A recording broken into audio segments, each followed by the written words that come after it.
Mis hermanos y hermanas, no nos queda mucho tiempo. De hecho, queremos entrar directamente en nuestro estudio. Pero antes de hacerlo, necesitamos pedir la presencia de Dios para que esté con nosotros, porque lo que hagamos tenemos que hacerlo rápidamente. Tienes que decidirte. No estás aquí solo para entretenerte. No estás aquí solo para escuchar. Toma tu Biblia, toma tu pluma y papel, toma tus notas, revisa, estudia. Hagamos de este un momento que pueda cambiarte la vida a ti y a tu familia. Tenemos que hacer tal como dijo Josué. En cuanto a mí y mi familia, es tiempo de servir al Señor. Oremos y pidamos que Dios esté con nosotros mientras nos preparamos para adentrarnos en nuestro estudio de este mes. Reverendo Lee, ¿se arrodillaría conmigo? Oh Padre Celestial, no nos queda mucho tiempo. Oh Dios.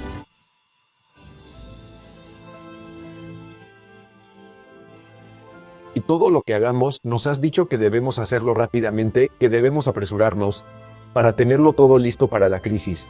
Y así, Padre, mientras nos preparamos para estudiar y profundizar en este tema, 2025 no es un año ordinario, para que podamos mirar los eventos actuales y verlos a la luz de la profecía bíblica. Oramos para que el Espíritu Santo venga en medio de nosotros. Oramos para que detengas las cosas comunes y que no permitas que nada nos distraiga.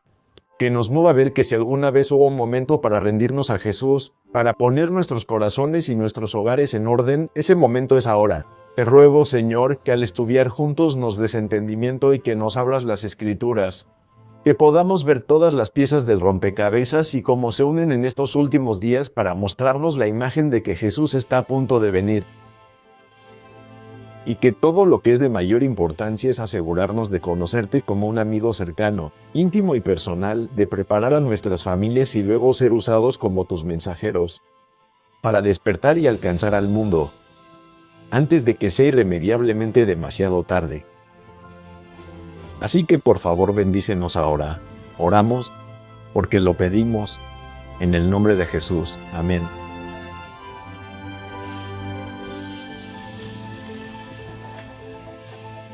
Tomemos nuestras Biblias y vayamos al libro de Romanos, capítulo 13. Nos dirigimos al libro de Romanos, capítulo 13, y cuando lleguemos allí, quiero que noten lo que dice la Biblia en Romanos 13. Queremos buscar cada uno de estos textos. No queremos solo escuchar, porque quiero que me escuches muy atentamente mientras estudiamos hoy. Escúchame muy atentamente. Nunca antes, en la historia de nuestro mundo hemos estado en un tiempo tan solemne y significativo como en el que tú y yo estamos ahora mismo mientras hablo, mientras estudiamos juntos. Mis hermanos y hermanas, estamos viviendo en el tiempo más solemne y significativo de todas las edades. Y todo lo que estamos viendo es parte de una cadena profética de eventos que Dios dijo que sucederían en los últimos días de la historia de esta tierra. Y no importa hacia dónde miremos en la sociedad, podemos ver que la escritura está en la pared. Podemos verlo políticamente, podemos verlo económicamente, podemos verlo socialmente, podemos verlo religiosamente, podemos verlo ambientalmente. Cada día que pasa nos proporciona más y más evidencia, evidencia inconfundible, evidencia innegable de que el tiempo no puede continuar mucho más. Y mis hermanos y hermanas, es tan claro, es tan abundante. Como les dije antes, que incluso la persona sin leer la Biblia, incluso el mundo, con su mente secular, sin haber entendido ni conocido nada de las profecías del fin, puede mirar lo que está sucediendo en Estados Unidos, puede ver los eventos que están teniendo lugar alrededor del mundo, y puede ver por sí mismo, si tiene algún grado de inteligencia, que el tiempo se está moviendo hacia una gran crisis, que Jesús se está preparando para venir, que el mundo está a punto de terminar, y Dios nos está diciendo que tú y yo debemos entender el tiempo para que podamos despertar antes de que sea demasiado tarde. De hecho, noten lo que dice la Biblia, Romanos capítulo 13. Comenzando en el versículo 11, leamos eso juntos. Romanos 13 y 11, la Biblia dice, y ahora noten que no dice adivinando el tiempo. La Biblia dice, y que, conociendo el tiempo, ahora ya es hora no de dormir, sino de despertar del sueño. ¿Por qué? Porque nuestra salvación está más cerca que cuando creímos. La Biblia nos dice que tenemos la capacidad de entender el tiempo en el que vivimos. Y para entender este tiempo, como hemos estado diciendo, debemos ver que los eventos venideros son como un rompecabezas. Y que cuando entiendes el rompecabezas y sacas todas las piezas, tienes que entender la imagen, lo que estamos armando. Tienes que entender los bordes, los límites y los confines. Tienes que entender los detalles internos. Y mis hermanos y hermanas, descubrimos que cada texto bíblico es una pieza del rompecabezas. Y tenemos que armarlo correctamente, inteligentemente. Cada evento que ocurre en la historia humana es una pieza del rompecabezas. Y otra pieza ocurrido en noviembre. Les estoy diciendo algo magnífico. No porque sea tan bueno, sino algo magnífico, algo que es grande y colosal, que es parte de la profecía, ha tenido lugar este mes. Y oro para que tengamos la capacidad de dejarlo claro mientras estudiamos esto juntos. Mis hermanos y hermanas, casi se me ponen los pelos de punta al entender lo que está sucediendo justo ante nuestros ojos. No nos queda mucho tiempo, y no me lo estoy inventando, no es porque yo lo diga. Los hechos, la evidencia, todo nos dice que el tiempo no puede continuar mucho más. Oh, mis hermanos y hermanas, que tengamos ojos ungidos por su espíritu para entender hoy. De hecho, tomen sus Biblias, vayan al libro de Eclesiastés. Estamos yendo a Eclesiastés, capítulo 1. Queremos notar lo que dice la Biblia en Eclesiastés capítulo 1. Ahora estamos sentando una base mientras nos preparamos para profundizar en nuestro estudio. Este mes en particular. Ahora, mis hermanos y hermanas, descubrimos la última vez que estudiamos que había dos grandes líneas de evidencia. ¿Recuerdan las dos líneas de evidencia? Oro para que estén revisando estos primeros destellos y estudiándolos. Porque un rompecabezas no puede simplemente tomar una pieza aislada y luego ponerla allí. Y una de las razones por las que la mayoría de las personas no entienden los eventos actuales es porque normalmente aíslan un evento, una pieza del rompecabezas y no ven el panorama completo. Y luego, cuando tomamos la pieza aislada y la dejamos, nos olvidamos de ella. Pero mis hermanos y hermanas, cuando se está formando una imagen, como en un rompecabezas, imaginen tener solo una pieza aislada y ponerla aquí y otra pieza aislada y ponerla allá, otra más por allá. Nunca verían la imagen incluso si tuvieran todas las piezas. Pero cuando juntas esas piezas, entonces la imagen comienza a tener sentido. Y entonces puedes comenzar a ver fácilmente, oh, esa pieza va allí. Verán, mis hermanos y hermanas, cuando comiencen a ver estas piezas como hablamos, donde el presidente ganó las elecciones en noviembre de 2024. Y en solo un año ha pasado tanto. Oh, mis hermanos y hermanas, si entendiéramos, saben que Dios en su misericordia ha estado deteniendo el tiempo. Podríamos haber tenido una guerra civil y una ley dominical, ¿verdad? Pero mis hermanos y hermanas, Dios ha estado reteniendo el tiempo. Y voy a mostrárselos mientras estudiamos hoy. Pero todas estas son piezas. Cuando el presidente ganó, hablamos de que el Papa Francisco murió y que el nuevo Papa, el Papa León, fue elegido. Solo una pieza, mis hermanos y hermanas, hablamos sobre el señor Crux. Cuando murió, su muerte, eso fue una pieza. Hablamos sobre el hecho de que los aranceles y la economía son piezas. No olviden esto. Tenemos que juntar todo esto y una vez más, queremos ver otra pieza añadida al rompecabezas. En noviembre, y está sucediendo rápidamente, tal como dijo el profeta, los movimientos finales, dijo el profeta, serán rápidos. Y si el profeta estuviera vivo, no dirías que serán rápidos. El profeta diría que los movimientos finales son rápidos. Eso está en el volumen 9, página 11. Ahora, mis hermanos y hermanas, en el libro de Eclesiastés capítulo 1, vemos algo muy interesante. Y recuerden, introdujimos esto en nuestro último estudio en la introducción. Ahora debemos profundizar más en ello. Descubrimos que si la venida de Cristo está a punto de ocurrir, hay dos grandes líneas de evidencia. ¿Cuántas líneas de evidencia hay? Dos. ¿Recuerdas cuáles serán? Te doy un momento para intentar recordarlo en tu memoria. Deberías haber podido responder. Y creo que algunos de ustedes lo hicieron. La primera línea de evidencia. Las palabras de los hombres sabios. Las palabras de los hombres sabios. La segunda línea de evidencia son los escritos de los profetas. Estas dos líneas de evidencia son significativas. Y vamos a ver de nuevo por qué son tan importantes. Porque recuerden, hermanos y hermanas, descubrimos que para entender el futuro, tenemos que estudiar el pasado. Para entender la profecía, tenemos que mirar hacia atrás y entender la historia. ¿Por qué?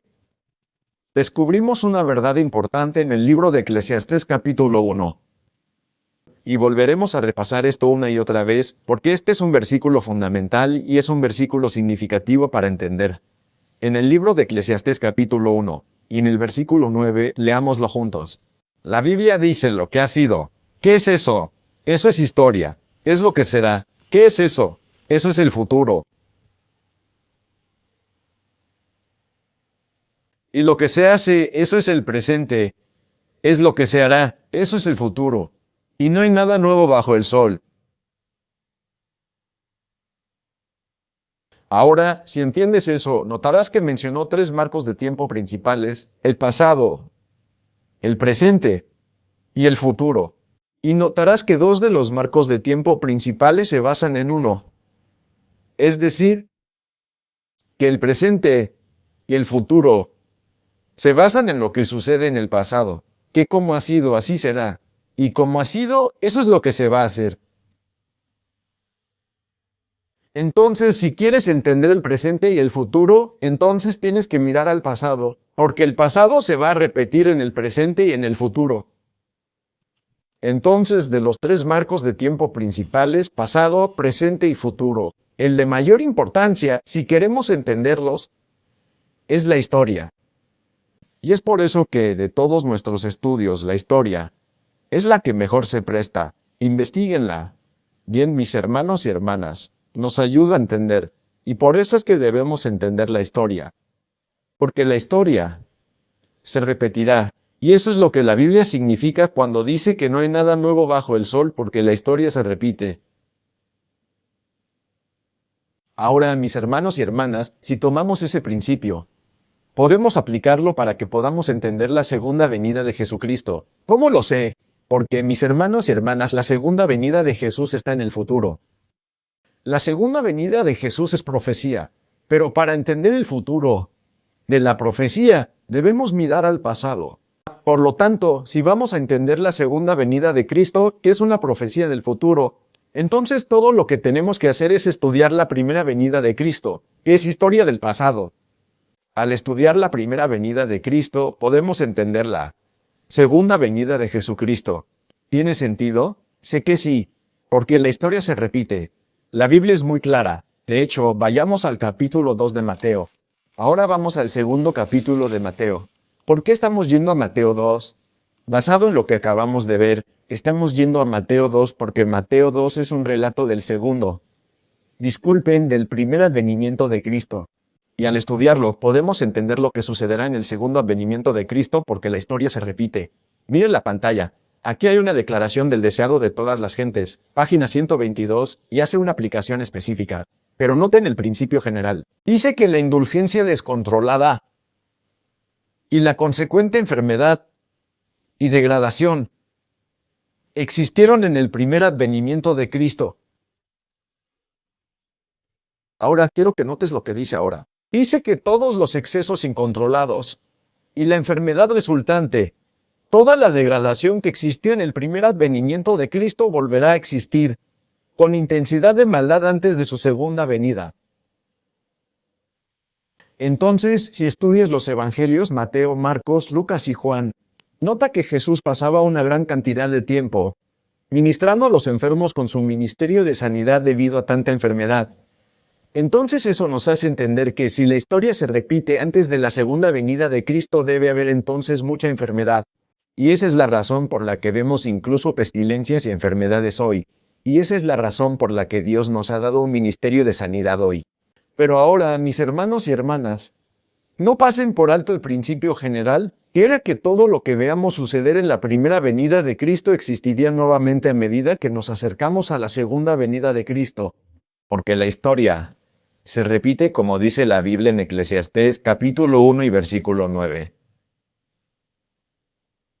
Ahora, mis hermanos y hermanas, la profetisa nos dice que debemos esperar ver justo antes de la segunda venida de Cristo.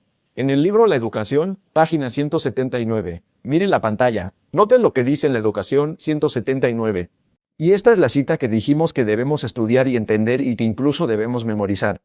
Es tan importante que la veremos una y otra vez. Miren lo que dice. La Educación 179. Dice que el presente es un tiempo de interés abrumador para todos los gobernantes y estadistas vivos, hombres que ocupan posiciones de confianza y autoridad. Ahora vean lo que dice aquí, hombres pensantes, ya los habíamos visto, ¿recuerdan? El profeta dice que aparecen justo antes de la segunda venida de Cristo. En la última crisis, vamos a ver que los hombres y mujeres pensantes de todas las clases tienen su atención fija en los eventos que están ocurriendo a nuestro alrededor. No necesariamente están mirando la Biblia, no necesariamente están mirando el espíritu de profecía. Estos son hombres y mujeres de todas las clases y están notando los eventos que están ocurriendo a nuestro alrededor. Dice que están observando. ¿Qué están observando? Las tensas e inquietas relaciones que existen entre las naciones. Entonces están observando los eventos, están observando las condiciones que existen entre las naciones. Dice que observan la intensidad que está tomando posesión. Ahora noten esta siguiente frase. Cada elemento terrenal, cada elemento terrenal Ahora, ¿qué queremos decir con eso? Recuerden, notamos la última vez que cada elemento de la Tierra significa que cada cosa particular en esta Tierra testificaría de lo que estamos viendo suceder ahora mismo. Testificaría que se avecina una crisis. En otras palabras, no importa lo que estudiemos en esta Tierra, no importa qué campo de conocimiento miremos, vamos a llegar a la misma conclusión de que estamos entrando en una crisis final. Ya sea que estuviéramos estudiando agua o biología o historia o ciencia o matemáticas o economía, no importa qué campo del conocimiento, dice cada elemento terrenal. Ahora, los hombres y mujeres pensantes de todas las clases están mirando estos eventos y notan lo que dice, y al observar cada elemento terrenal reconocen. ¿Qué reconocen? Que algo grande y decisivo está a punto de suceder no muy lejos. Pero pueden mirar los eventos, pueden mirar cada elemento terrenal, y pueden ver que nos estamos acercando a algo que está cerca, que es inminente. Dice que reconocen que algo grande y decisivo está a punto de suceder, que el mundo está al borde de una crisis tremenda.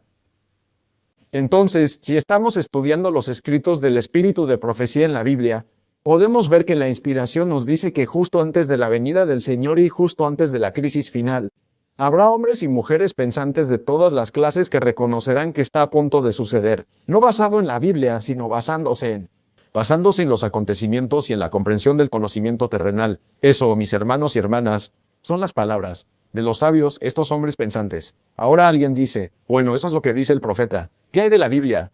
Bueno, por supuesto, la Biblia dice lo mismo. Todo lo que dice el profeta, lo dice en la Biblia.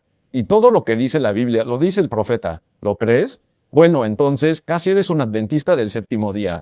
Ahora noten lo que continúa diciendo en el libro de Mateo capítulo 2.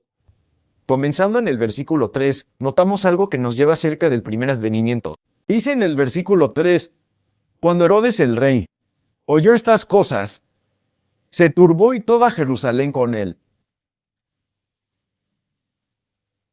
¿Recuerdas que notamos la última vez? Que aquí la Biblia dice que justo antes del primer advenimiento hubo un tiempo de angustia. Y notamos que justo antes del segundo advenimiento habrá un tiempo de angustia. Pero ahora note lo que dice la Biblia en Mateo capítulo 2 y versículo 1. Porque hubo quienes estaban al tanto de este gran evento culminante, uno de los mayores eventos en la historia humana que jamás haya tenido lugar. Mateo capítulo 2, versículo 1. La Biblia dice, ahora cuando Jesús nació en Belén, hablando del primer advenimiento de Cristo, de Judea en los días de Herodes el rey, he aquí que vinieron. Ahora, ¿qué dice la Biblia? Las siguientes dos palabras, ¿qué dice? Dice, ¿quiénes vinieron? Unos sabios del oriente a Jerusalén. Estaban conscientes, mis hermanos y hermanas, del gran evento de las edades a punto de ocurrir. Ahora, a estos sabios, la Biblia los llama. Ahora, ¿por qué se les llamaría hombres sabios? ¿Qué ilustraría?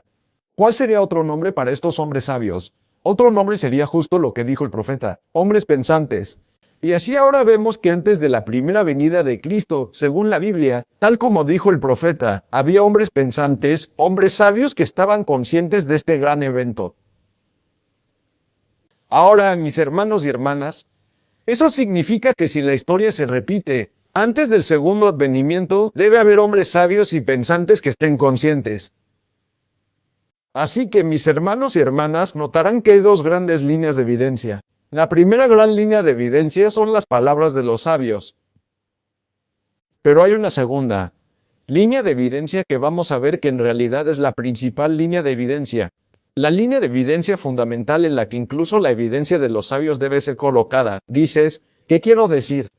Regresa a Mateo 2 otra vez y recuerda, ve a Mateo 2 y nota lo que dice en el versículo 4. Mateo 2, 4 dice la Biblia. Y cuando hubo reunido a todos los principales sacerdotes y escribas del pueblo, les preguntó dónde debía nacer Cristo. Ahora los líderes religiosos querían aparentar como si no supieran de qué estaba hablando Herodes. Y debido a su indiferencia, cuando estudias lo que dice el Evangelio especialmente, y cuando lo ves ampliado en el deseado de todas las gentes, dice que él fue capaz de percibir su indiferencia. Era porque realmente no entendían las profecías, aunque tenían los escritos. Y así, miraron con indiferencia. Y así Herodes pensó que estaban ocultando algo. Y entonces les exigió, dígame, ¿qué dice su profeta? ¿Qué hay en los escritos de sus profetas? Tuvieron que desempolvar el deseado de todas las gentes de sus estantes. Tuvieron que desempolvar el conflicto de los siglos. Pero lo sacaron. Recordaron que había un capítulo sobre el conflicto inminente. Y mientras sacaban a estos profetas, Los escritos de los profetas, noten lo que dijeron en el versículo 5. La Biblia dice, y le dijeron, Belén, sabían dónde y cuándo.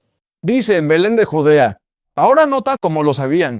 Dice, porque así está escrito por los sabios. No, eso no es lo que dice la Biblia. Estoy poniendo a prueba, asegurándome de que estás mirando tus escrituras. No dice que fue porque lo dijeron los sabios, no basaron sus conclusiones en las palabras de los sabios. Mis hermanos y hermanas, noten lo que dice, porque así está escrito, ¿cómo? Por el profeta. Mis hermanos y hermanas, ahora vemos una segunda línea de evidencia introducida en Mateo capítulo 2. Número 1, vimos a los sabios, las palabras de los sabios. Número 2, ahora vemos los escritos de los profetas. Ahora, mis hermanos y hermanas, estas son dos grandes líneas de evidencia. Y quiero que entiendan algo. Tienen que hacerse decir lo mismo, antes de que signifiquen algo de importancia en relación con la segunda venida. Dices, ¿qué quiero decir? Si los escritos de los sabios o las palabras de los sabios dijeran algo que los escritos de los profetas no dijeron, no sería exacto, no sería verdadero, sería falso. ¿Cómo lo sé? Porque la Biblia dice, a la ley y al testimonio, si no hablan conforme a estas palabras, es porque no hay que luz en ellos. Isaías 8 y 20. Entonces, si las palabras de los sabios dicen algo que Dios no dice en los escritos de los profetas, es falso. Debemos vivir de toda palabra que procede de la boca de Dios. Pero mis hermanos y hermanas, si los escritos de los profetas dicen algo que los sabios no dicen, no es falso, es verdadero, porque la palabra de Dios siempre es verdadera. Pero, ¿qué significa? Solo significa que aún no ha llegado su tiempo. El tiempo para su cumplimiento aún no ha llegado. Sigue siendo simplemente profecía. Porque recuerda cuando estudiamos la historia ahora, en la primera venida, cuando los escritos o las palabras de los hombres sabios correspondían a las palabras y los escritos de los profetas, cuando decían lo mismo, Jesús vino por primera vez. Y mis hermanos y hermanas, si la historia se repite, significa que antes de que Jesús pueda venir por segunda vez, las palabras de los sabios y de los hombres pensantes deben decir lo mismo que los escritos de los profetas. Y cuando eso suceda, sabemos que es tiempo de que Jesús venga por segunda vez con poder y gran gloria. Y mis hermanos y hermanas, en 2025, eso es exactamente lo que está sucediendo ahora mismo. No estamos basando nuestra fe en las palabras de los sabios. Estamos basando nuestra fe en los escritos de los profetas, en la palabra de Dios. Pero la historia de la Biblia nos dice que tienen que decir lo mismo antes de que sea el momento para que Jesús venga por segunda vez. Así que debemos mirar, en este estudio de transmisión mensual, las dos grandes líneas de evidencia. Ahora, de toda la evidencia, podemos estudiar cualquier cosa, pero como dije, la historia está mejor calificada para recompensar toda investigación. Así que vamos a mirar la historia. Ahora quiero volver a mencionarlo. Miren la pantalla del hombre pensante. ¿Lo recuerdan? Ahora aquí está este artículo que dice Big Think. Esto fue en 2017. Pueden verlo en su pantalla. Esto es 2017. Ahora en Big Think dice, ¿por qué la caída del imperio estadounidense llegará para 2030? Esto es 2017. Ahora quiero que recuerden lo que dice. Miren su pantalla. Miren lo que dice. Dice, el historiador escribe que todas las tendencias negativas que están aquejando ahora a Estados Unidos probablemente empeoren mucho, acelerándose rápidamente de aquí a 2020. Ahora, mis hermanos y hermanas, aquí este hombre está escribiendo. Este historiador está escribiendo en 2020. Este historiador está escribiendo en 2020 y nos dice que vamos a alcanzar una masa crítica a más tardar en 2020. Pero que se acelerará de aquí a 2020. Ahora esto es 2017, 3 años antes de 2020. Pero basándose en la historia, él es consciente de lo que está a punto de suceder solo con estudiar la historia. Mis amigos, miren lo que sigue diciendo. Aquí hay un artículo que ven en la pantalla ahora, de 2010. Este artículo de 2010 dice cómo Estados Unidos colapsará para 2025. Está mirando esto y está diciendo que para 2025, más o menos, estamos viendo cosas que harán que Estados Unidos descienda de la posición en la que está y comience a colapsar y a caer en el caos. Ahora, mis hermanos y hermanas, ¿cómo podría este historiador decir esto? Porque si estudias la historia, en realidad ves que 2025 es un gran evento culminante en la historia. Miren esta pantalla. Recuerdan, estaremos observando en la pantalla donde encontramos ese 2025. Ahora notarás que la última vez presentamos este libro llamado El Cuarto Giro. Hay muchos historiadores que han notado esto. Pero ahora vamos a mirar un libro en particular que comienza a exponer información que vamos a analizar. Y vamos a comparar las palabras de los hombres sabios con los escritos del profeta. Comenzamos esto en el último estudio, pero no comentamos. Queremos volver a esto y obtener una mejor comprensión. Ahora avancemos un poco. Aquí está el cuarto giro. ¿Recuerdan que vimos que el cuarto giro no era un invento nuestro, sino que era un libro? Vean este artículo. Este es un libro publicado hace apenas 25 años, que predijo que Estados Unidos afrontaría una gran crisis que culminaría alrededor de 2020. Y que lo siguiente sería un enfrentamiento entre millennials y boomers que daría inicio a un nuevo orden mundial. Y en 2020, en todos los periódicos, esto comenzó a ganar tracción. Porque en 2020, cuando todos estaban en confinamiento, la gente tenía más tiempo para leer y empezaron a oír hablar de este libro de la década de 1990 que predijo que esto iba a tener lugar. Y muchos se sintieron atraídos por los escritos de los hombres sabios, esas palabras que venían de esos hombres sabios. Y comenzaron a estudiar este libro. Y quiero que noten lo que decía este libro. Miren lo que dice. Dice, una gran crisis en 2008. Seguida de otra aún mayor en 2020. Mientras un líder autoritario, severo e inflexible de la generación del Baby Boom se resiste a un momento histórico de cambio en marcha en los dice, ¿creerías que todo esto fue predicho hace casi 25 años? En un libro promovido al más alto nivel de la administración Trump, nada menos. Y también fue escrito por los tipos que acuñaron el término millennial. Dice que fue todo. Todo fue predicho en 1997 en el libro de Neil O. y William Strauss, que se llamaba El Cuarto Giro. Ahora, mis hermanos y hermanas, quiero que entiendan algo. Al publicar este libro, en 1997 logró resistir la prueba del tiempo, porque a medida que la gente comenzó a mirarlo, empezaron a decir que lo que estos hombres expusieron, basado en un estudio de la historia, se cumplió. Ahora, ¿recuerdan que mencioné la vez pasada que ese no fue su primer libro? Su primer libro se tituló Generations. Ese libro, Generations, es donde empezaron a ver realmente esto, porque fueron encargados de hacer este estudio y no estaban tratando de encontrar esta información. Solo estaban estudiando la historia y empezando a ver ciclos y patrones de naturaleza generacional. Y al ver eso dijeron, esto es increíble. Y eso los llevó a presentar otro libro que empezaba a destilar esto y a enfocar su comprensión, incluso de la historia estadounidense, que muestra que Estados Unidos se enfrenta ahora a una crisis. De hecho, ve la pantalla. Mira lo que dice. Dice que en 1997 predijeron que los héroes millennials se enfrentarían a los profetas de la generación del Baby Boom durante la era de crisis. Y bueno, no sería bonito. Dice que continúan diciendo que la historia es estacional y que se acerca el invierno. Escribieron, sonando como otro libro publicado a finales de los años 90, que llegaría a convertirse en un gran éxito en series de televisión. Dice que en algún momento antes de 2025, escribieron, Estados Unidos pasará por una gran puerta en la historia, y la propia supervivencia de la nación estará en juego. ¿Puedes imaginar a un hombre leyendo eso en 2020? Y lee esto y empieza a ver que esto fue escrito. Mira la fecha de copyright y dice, ¿cuál es la fecha de copyright? Mira atrás y ve 1997, 1998. Vuelve y dice, ¿cómo pudieron hacer esto? Pero todo lo que estaban haciendo era estudiar la historia, porque la historia se repite.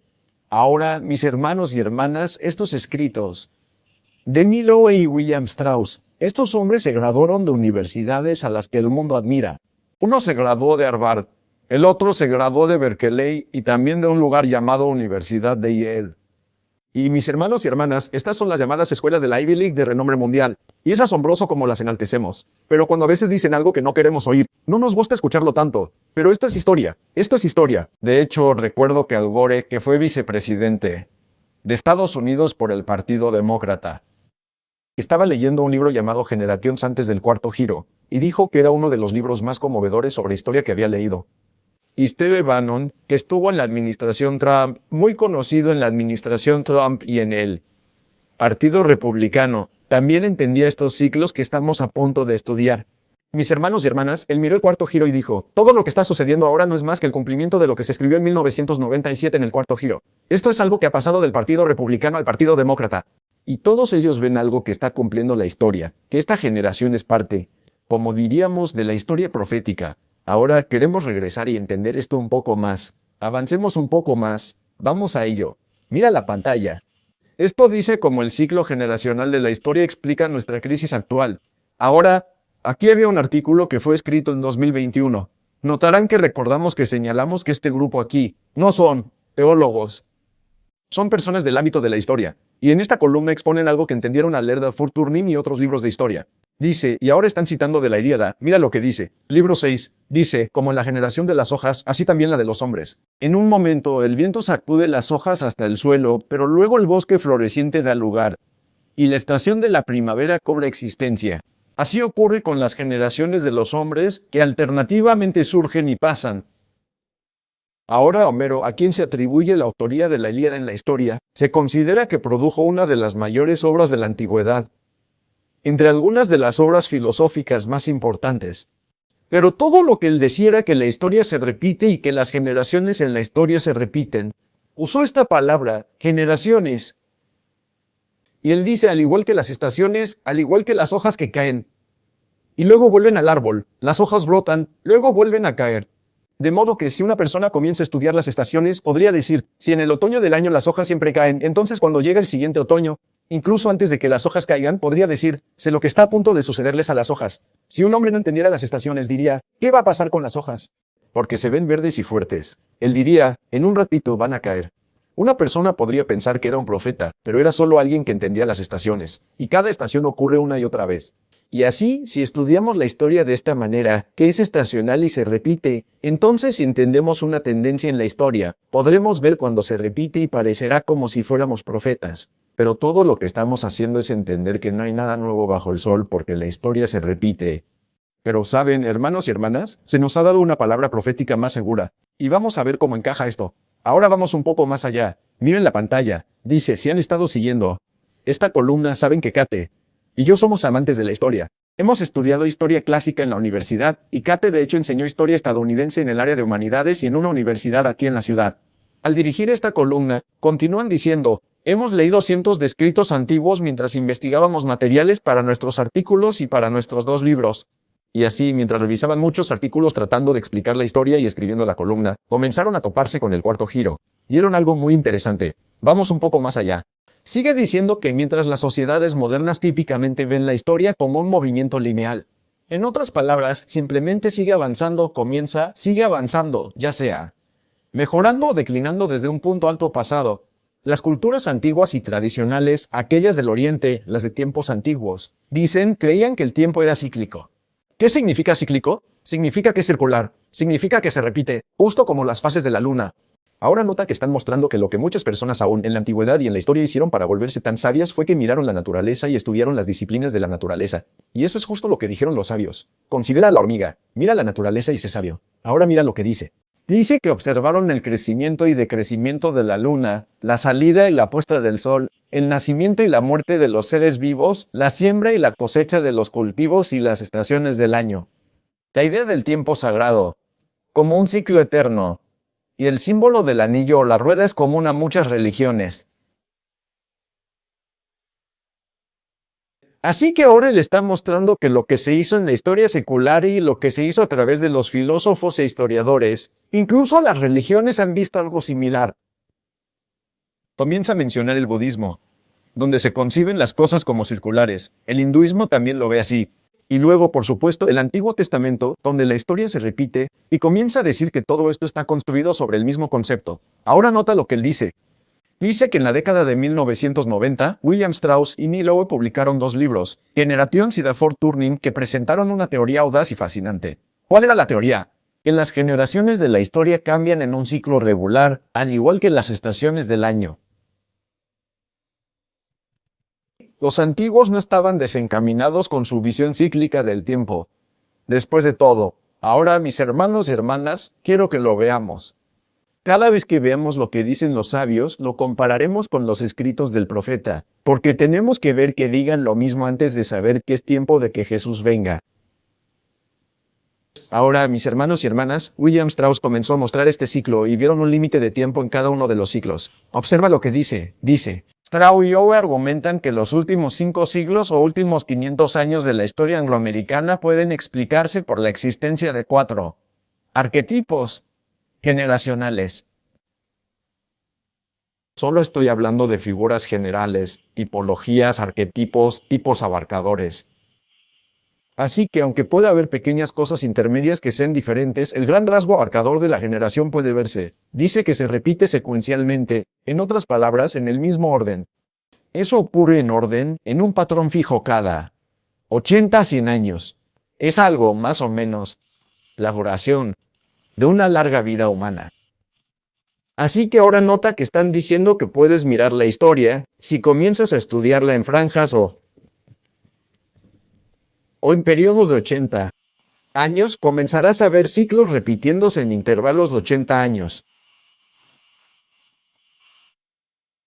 Ahora primero queremos recordarte, ¿recuerdas que la Biblia realmente nos mostró la duración de vida de 80 años y dónde encaja eso en la Biblia? ¿Lo recuerdas? Ve a Salmos 9. Vamos rápidamente porque necesitamos esto mientras nos preparamos para avanzar hoy en nuestro estudio de este mes. Ve a Salmos 90. Salmos 90. Salmos 90, ¿recuerdas que en el Salmo 90 y comenzando en el versículo 10, la Biblia dice que los días de nuestros años son 70 años? Recuerda que notamos que una veintena eran 20 años, así que 3 veintenas serían 3 veces 20, que son 60, y luego 10 años, que son 70. Y si por razón de fuerza son, ¿qué? 4 veintenas de años. ¿Qué son 4 veintenas? 20 por 4, y eso sería 80. Dice 4 veintenas de años. Sin embargo, su fuerza es trabajo y dolor, porque ¿cuál es la siguiente palabra? Pronto se corta y volamos. Ahora nota que la Biblia nos mostró que es posible tener una vida de 80 años. Podría cortarse a 70, eso es menos. O podría ser un poco más larga que 80, dice, pero luego pronto se cortará. Así que eso es 80 más o menos. Así que ahora notamos que hasta ahora tienen razón. La Biblia concuerda con estos hombres acerca de la esperanza de vida. Ahora se muestra que si tomas esa esperanza de vida y comienzas a aplicarla a las generaciones, podrás ver algo. Ahora, mis hermanos y hermanas dijeron que tienes que entender las estaciones. Sin embargo, para entender esto, ahora ve a Mateo 24. Regresa a Mateo 24 y continuemos. Ve a tu pantalla ahora. Y quiero que notes, y queremos asegurarnos de que entiendas porque esto es clave. Esto es clave. Los 80 años no son solo un bloque de 80 años. Observa que la Biblia lo llama 3 veintenas y 10, y luego el siguiente, 4 veintenas. Entonces, ¿qué es una veintena? 20 años. Entonces puedes dividir ese periodo de 80 años en 4 veintenas, o como estos hombres las llaman, 4 giros. Entonces, una veintena es un giro y un giro es una veintena, así que un giro son 20 años.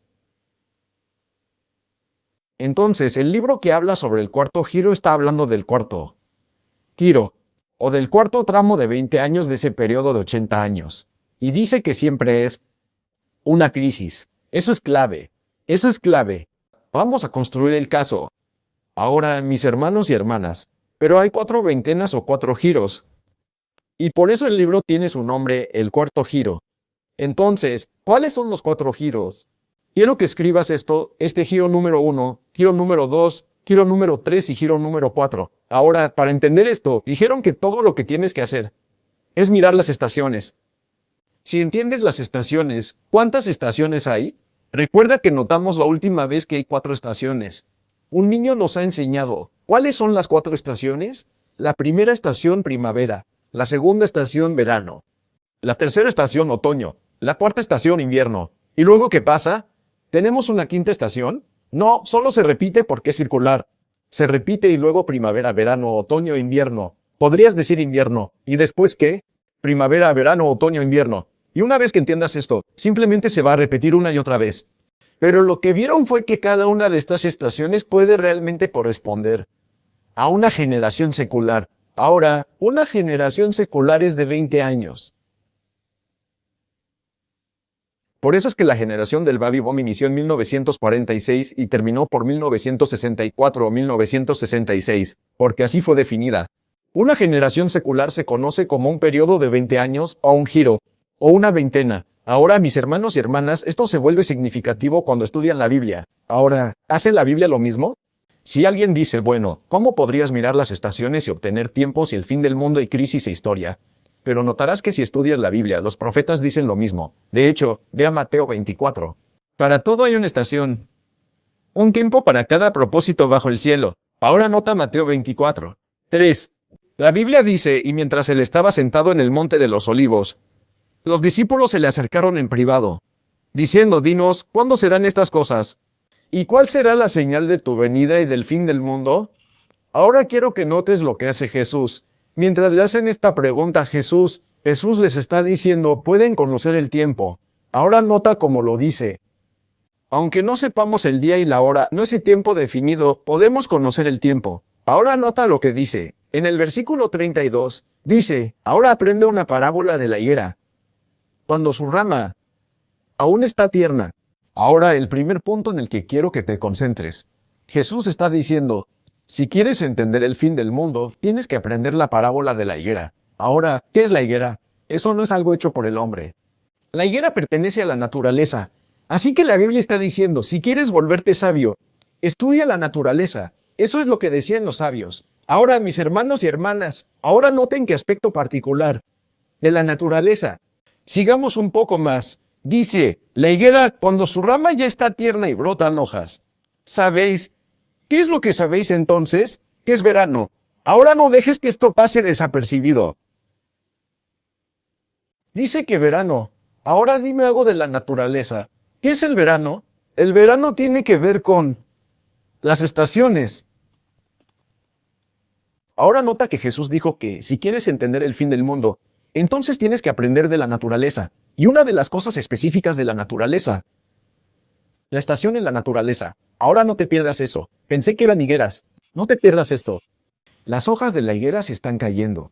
Pero lo que lo gobierna no es la higuera. Lo que lo gobierna es la estación. Y luego Jesús dice en el versículo 33, de la misma manera, en otras palabras, de igual manera, que si tomas las estaciones, puedes aprender algo de ello. De igual manera. De la misma manera, cuando vean todas estas cosas, sepan que está cerca. Ahora, mis hermanos y hermanas, ¿qué tan cerca? A las puertas. ¿Qué significa eso? Versículo 34. De cierto os digo, ¿cuáles son las siguientes dos palabras esta generación? Ahora, mis hermanos y hermanas, no sé cómo la Biblia puede ser más clara que esto. La Biblia nos dice que si observas la naturaleza y las estaciones, puedes entender generaciones. Ahora, mis hermanos y hermanas, eso es exactamente lo que estos hombres sabios estaban diciendo. Dijeron que si estudias la naturaleza, las estaciones, y si observas las 4 estaciones, puedes entender los 4 giros y entender dónde estamos en la historia. Lo que en realidad nos lleva a la profecía. Ahora, mis hermanos y hermanas, noten ahora estas 4 estaciones. ¿Cuáles son las 4 estaciones de nuevo? Número 1, ¿cuál es? Primavera. Número 2, ¿cuál es? Verano. Número 3, ¿cuál es? Otoño. Número 4, ¿cuál es? Invierno. Ahora cada una de estas estaciones corresponde a un periodo de 20 años. Y 4 veces 20 hacen 80.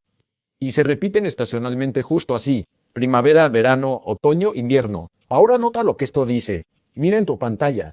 Este libro se basa en esta teoría, de que la historia es cíclica, repitiéndose en 4 etapas, cada una durando de 20 a 25 años. En otras palabras, más o menos. No se trata de cifras exactas, sino de un margen de más o menos. Y dice que el primer giro, que corresponderá a la primavera, es el auge. Por favor, anoten esto. Ese es el auge. Bueno, ¿qué es el auge? Es el periodo de alivio después de que una crisis ha terminado. Ahora, durante el auge, al igual que en la primavera, es cuando las hojas vuelven a aparecer. Es cuando las cosas se regeneran. Es cuando se establecen sistemas y todos están emocionados porque las cosas están comenzando de nuevo, al igual que las hojas nuevas en un árbol. Esa es la construcción de algo en la historia. Luego dice que el segundo giro, que sería correspondería al tiempo de verano. Dice que esto es lo que se llama un despertar. Es entonces cuando la gente comienza a volver a la realidad después del auge. Mira, durante ese primer periodo de 20 años, parece que las cosas van bien, todo va a ser perfecto.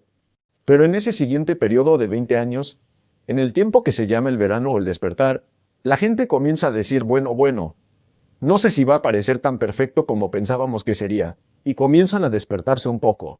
Pero luego nos lleva al tercer giro, que es la tercera estación que se asemejará a nuestro otoño. Ahora nota cómo se llama esto. ¿Cómo se llama? Un desmoronamiento. Eso, por así decirlo, corresponde al otoño. Cuando las hojas comienzan a caerse del árbol, no todo está muerto, pero puedes empezar a verlas caer.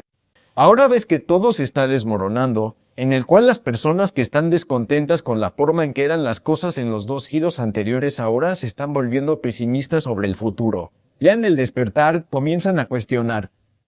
Pero en el tercer giro, en el desmoronamiento, la gente comienza a decir que esto parece ir mal.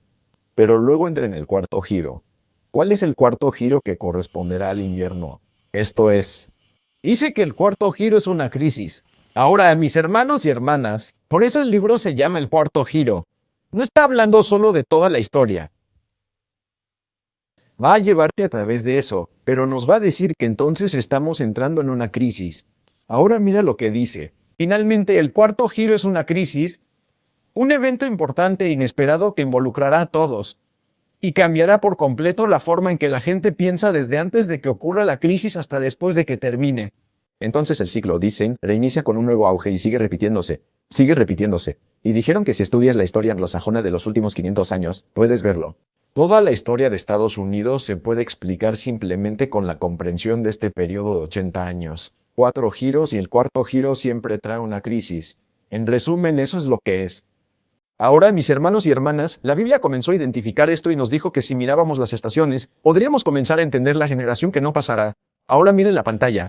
Esto es de la enciclopedia. Dicen que el deshilachamiento más reciente comenzó en la década de 1980 e incluye el largo auge y la guerra cultural. Según los autores de The Fourth Turning, ese cuarto giro es una crisis.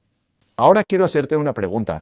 Si se promulga una ley dominical nacional durante una de estas estaciones, y se promulgará, porque esos son solo los 4 marcos temporales, ¿qué giro esperaríamos ver?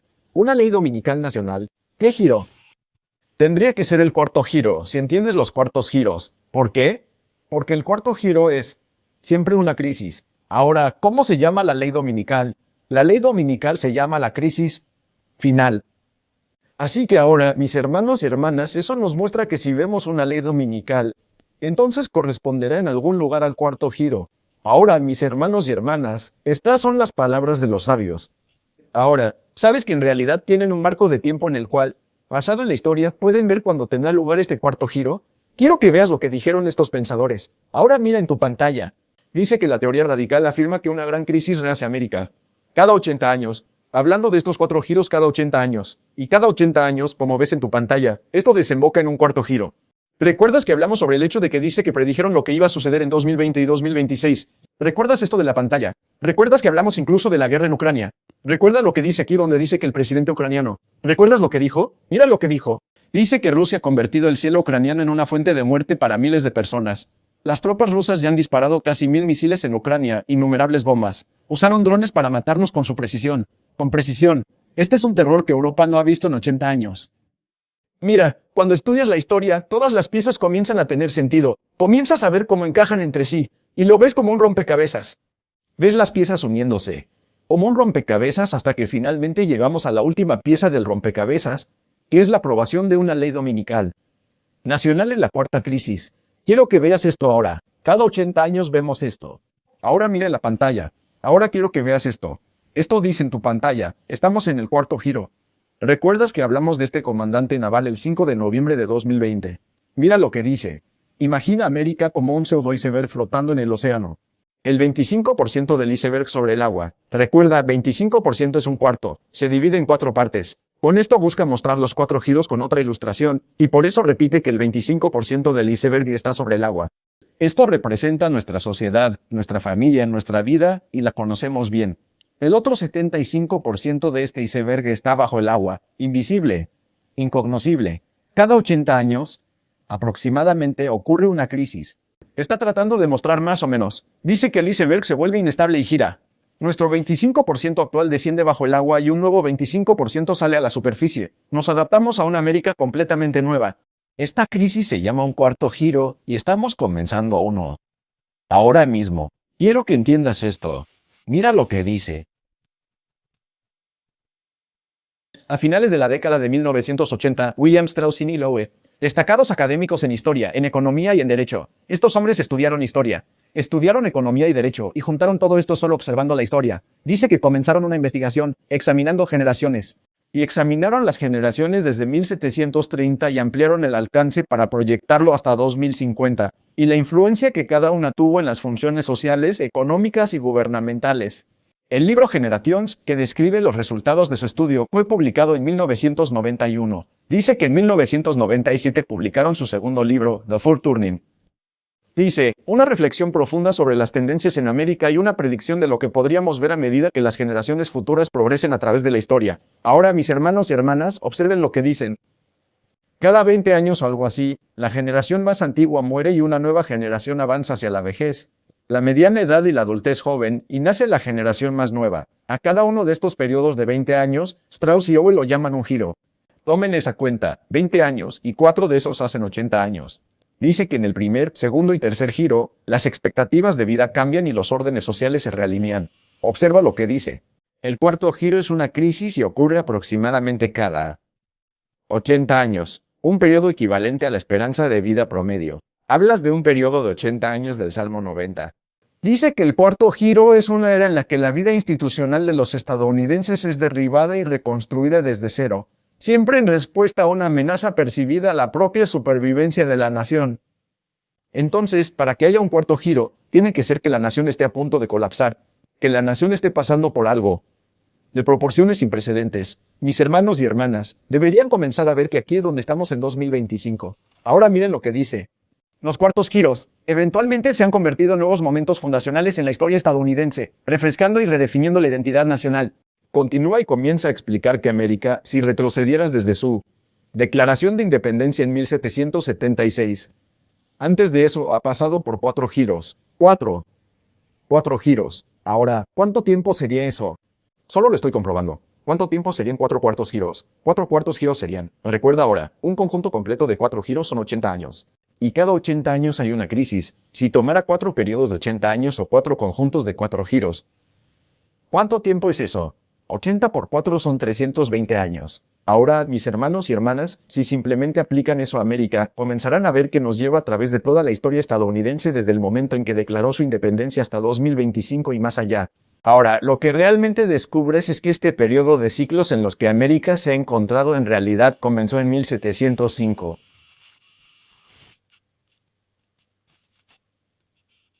Ahora, 1705 fue en realidad la primavera del primer conjunto de 4 giros que América atravesó. Luego, si tomas 80 años, 1705 te llevará a 1785. Ahora, si sumas 80 a 1785, ¿qué obtienes? Suma eso. Lo que obtendrás, mis hermanos y hermanas, es 1865. Ahora, si sumas 80 a 1865, ¿qué obtienes? 1945. Sabrás que cada uno de estos es una crisis. Si le sumas 80 a 1945, ¿qué obtienes? Obtienes 2025. Ahora, cada uno de estos es una crisis, hermanos y hermanas. Y esto nos lleva a través de toda la historia de América. Ahora mira la pantalla por un momento. Quiero que veas algo porque la última vez solo voy a mencionar esto rápidamente mientras nos preparamos para llevarlo al corazón de nuestro estudio. La última vez que mencioné esto brevemente, no puedo profundizar en todo, pero al menos quiero darte algunas pruebas. La última vez que mencioné esto, alguien preguntó cómo tuvimos 1785. ¿De dónde salió ese número? ¿Cómo sabemos que había una crisis si supuestamente en 1785 no ocurría nada? Pero eso no es cierto. Hermanos y hermanas, quiero que comprendan la historia. Ahora, miren la pantalla. En tu pantalla dice Revolución Americana. Ahora no estudiaremos esto con más profundidad, pero mira lo que dice. Revolución Americana. La Revolución Americana fue una lucha política y militar culminante librada entre 1765 y 1783. Cuando 13 de las colonias británicas de América del Norte rechazaron el dominio de San Piro. La protesta comenzó en oposición a la imposición de impuestos sin representación colonial por parte del monarca británico y el parlamento. Ahí es donde recuerdas las palabras. Franklin casi la acuñó y permitió que el pueblo la entendiera. Pero las palabras eran, no taxación. Casi puedes terminar la frase conmigo. ¿Sin qué representación? Ahora, mis hermanos y hermanas, no estudiamos la historia lo suficiente como para entender lo que eso realmente significaba. Entonces, si estudias los impuestos fueron uno de los principales eventos culminantes que llevaron a una revolución. Ahora, ¿sabes que los aranceles son otro nombre para impuestos? Déjame apresurarme porque no tenemos tiempo para llegar a eso ahora mismo. Mira esto ahora. Biblioteca del Congreso. Mira en tu pantalla. Biblioteca del Congreso. Se supone que es la biblioteca más grande del mundo. Mira lo que dicen. Hablando de esto, dice hasta el final de la Guerra de los 7 años en 1763. Así que 1763 nos llevó al final de la Guerra de los 7 años. Pocos colonos en la América del Norte británica se opusieron a su lugar en el Imperio Británico. Los colonos en la América Británica cosecharon muchos beneficios del sistema imperial británico y soportaron pocos costos por esos beneficios. Ahora entiendan, ya había colonias en América mucho antes de los años 1700. Ya en el siglo XV venían colonos, e incluso antes de eso. Pero ahora, mis hermanos y hermanas, mientras esto sucedía, realmente no tenían que pagar muchos impuestos a Gran Bretaña, a lo que se llamaba Gran Bretaña, y así se sentían libres e independientes. No estaban molestos, así que realmente casi se olvidaron de ellos. Pero después de la Guerra de 7 años en la que Gran Bretaña estuvo tan involucrada debido a lo que estaba sucediendo con Francia y la guerra con los indios, tanto que ahora Gran Bretaña está perdiendo dinero debido a la guerra en curso y ahora están poniendo su dinero, sus hombres y sus armas, y ahora están sin dinero. Entonces necesitan recaudar dinero. Pero los impuestos son la única forma en que un gobierno recauda dinero. Ese es este imperio. Ahora mis hermanos y hermanas ahora entienden, comienzan a imponer impuestos. Ahora adivina qué pasó. En 1765, algo sucedió. Mira lo que dice. Dice que desde 1754 hasta 1763, las colonias británicas y Francia libraron una costosa guerra territorial en el continente norteamericano conocida como la Guerra Franco-India. Para recuperar estos gastos y recaudar fondos para reponer sus arcas, el gobierno británico promulgó una serie de nuevos impuestos, hasta la Ley del Timbre de 1765.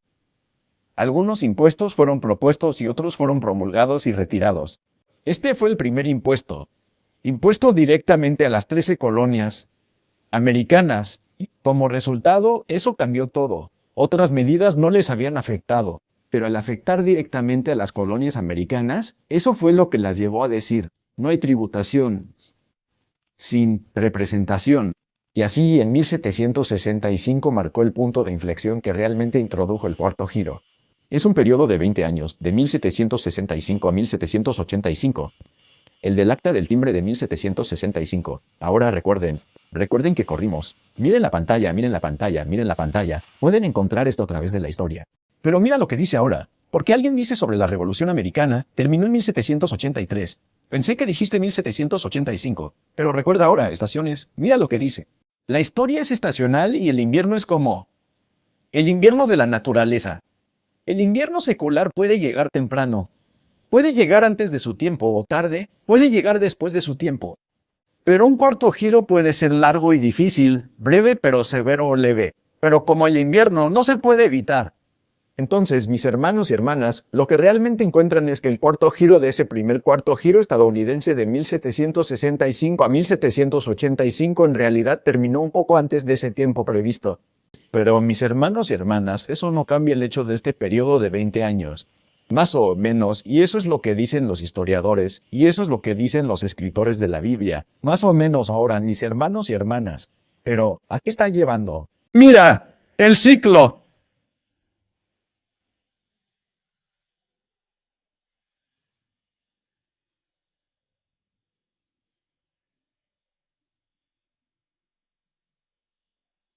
Dice que el primer giro es una era optimista de fortalecimiento de las instituciones. El segundo giro es un despertar, una era apasionada de agitación espiritual cuando el viejo orden es atacado. La tercera vuelta es un desmoronamiento, un tiempo cuando el individualismo se fortalece y las instituciones se debilitan. La cuarta vuelta es una crisis. Luego cita de lo que estamos hablando ahora, donde la historia es estacional, puede llegar temprano o tarde. Observa lo que dice. El próximo cuarto giro está previsto para comenzar poco después del nuevo milenio. Y luego dice, alrededor del año 2005. Entonces, en realidad reconoces que el último cuarto giro en el que estamos ahora realmente comenzó en 2005 y ha de prolongarse 25 años hasta que alcance su clímax. Pero ahora, mis hermanos y hermanas, recuerden más o menos, verán que 2005 no nos trajo ningún gran evento culminante. El gran evento culminante ocurrió en 2008. Así que ese invierno en realidad llegó un poco más tarde, que fue en 2008.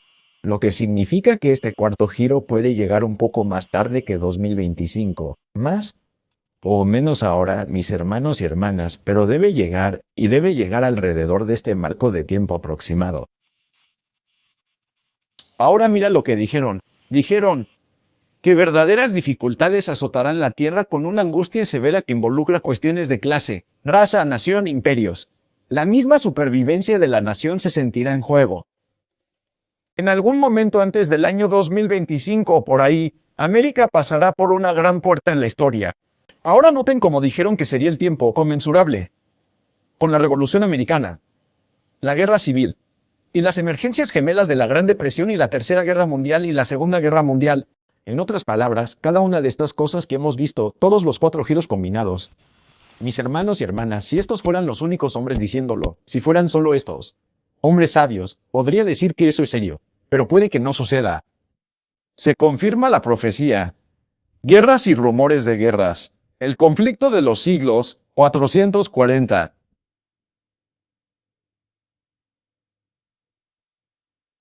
Se dice una y otra vez en el pensamiento que casi las mismas palabras del escritor sagrado han sido empleadas inconscientemente por el orador en la historia. A lo largo de toda la historia profética, hombres que han sido poetas, hombres que han sido historiadores, hombres que han sido economistas han dicho cosas que la Biblia dijo que dirían. A veces ni siquiera lo sabían, pero mis hermanos y hermanas, profecías cumplidas. Ahora, dice la profeta que vamos a ver una ley dominical justo antes del tiempo de angustia, antes de la ley dominical nacional. ¿Y qué Miguel se levanta? ¿Lo dice la profeta? Sí, lo dice. Manuscrito Relase 114, 1899 dice que en India, China, Rusia y las ciudades de América, miles de hombres y mujeres están muriendo de hambre. Ahora, mis hermanos y hermanas, esto nos dice que vamos a ver una crisis alimentaria. ¿Estamos viendo una ahora mismo? ¿Recuerdas incluso el programa SNAP del cierre del gobierno? Este programa SNAP que vimos, hermanos y hermanas, involucra alimentos. Ahora es mejor que veas que todo esto encajaba en algún lugar. Vamos a ver, vamos a ver. Dice que los hombres adinerados, porque tienen el poder de controlar el mercado. Esto significa hambre para las clases pobres y resultará en una guerra civil. Luego continúa diciendo que habrá un tiempo de angustia después de eso. Ahora, mis hermanos y hermanas, dice, Miguel se pondrá en pie. Eso nos dice entonces que vamos a ver una guerra civil. Así que lo que estos hombres están diciendo, los hombres sabios, los hombres pensantes, es exactamente lo que dicen los escritos de los profetas. Ahora bien, sabemos que el acontecimiento es así, pero ¿qué hay del tiempo? ¿Qué hay del tiempo? Vayan a Mateo 24 y miren lo que dice en el versículo 33. Dice, así, de la misma manera, cuando vean todas estas cosas, sepan que está cerca a las puertas. Versículo 34. De cierto os digo que esta generación no pasará hasta que todas estas cosas se cumplan. Ahora, primera pregunta. ¿Habla la Biblia del cuarto giro? ¿Y proporciona la Biblia alguna manera de encontrar el tiempo que vamos a usar para llevarnos al desenlace? Ahora miren esto. Ahora, ¿dónde encontraremos esto? Vayan a Ezequiel. ¿Qué libro dije? Ahora escriban esto. Ezequiel capítulo 8. Acompáñenme allí. Por favor, únanse. No actúen como si estuvieran viendo el teatro o una película. Cuando les haga una pregunta, respondan la pregunta. Estamos en la escuela. Están conmigo. Eventualmente vamos a tener una escuela donde yo los voy a ver y ustedes me van a ver. Estaremos juntos estudiando esto lo más rápido que podamos porque no nos queda mucho tiempo. De esto se trata. Les digo, hermanos y hermanas, Jesús está por venir. Miren lo que dice el profeta. Escúchenme, nos estamos preparando para ver una ley dominical, ¿verdad? No estamos listos para esto. Y Dios está tratando de prepararnos. Quiere que nosotros y nuestras familias estemos listos. Mis hermanos y hermanas, a menos que conozcamos a Jesús, nunca estaremos listos para esto. Por eso tenemos que estudiar y orar como nunca antes lo hemos hecho. Apenas estamos rascando la superficie. Ahora miren el capítulo 8 de Ezequiel. Ahora recuerdan la última vez que estudiamos esto y lo vimos un poco. Queremos llegar a una conclusión un poco más allá de donde estábamos la última vez. Ahora observen lo que dice Ezequiel 8.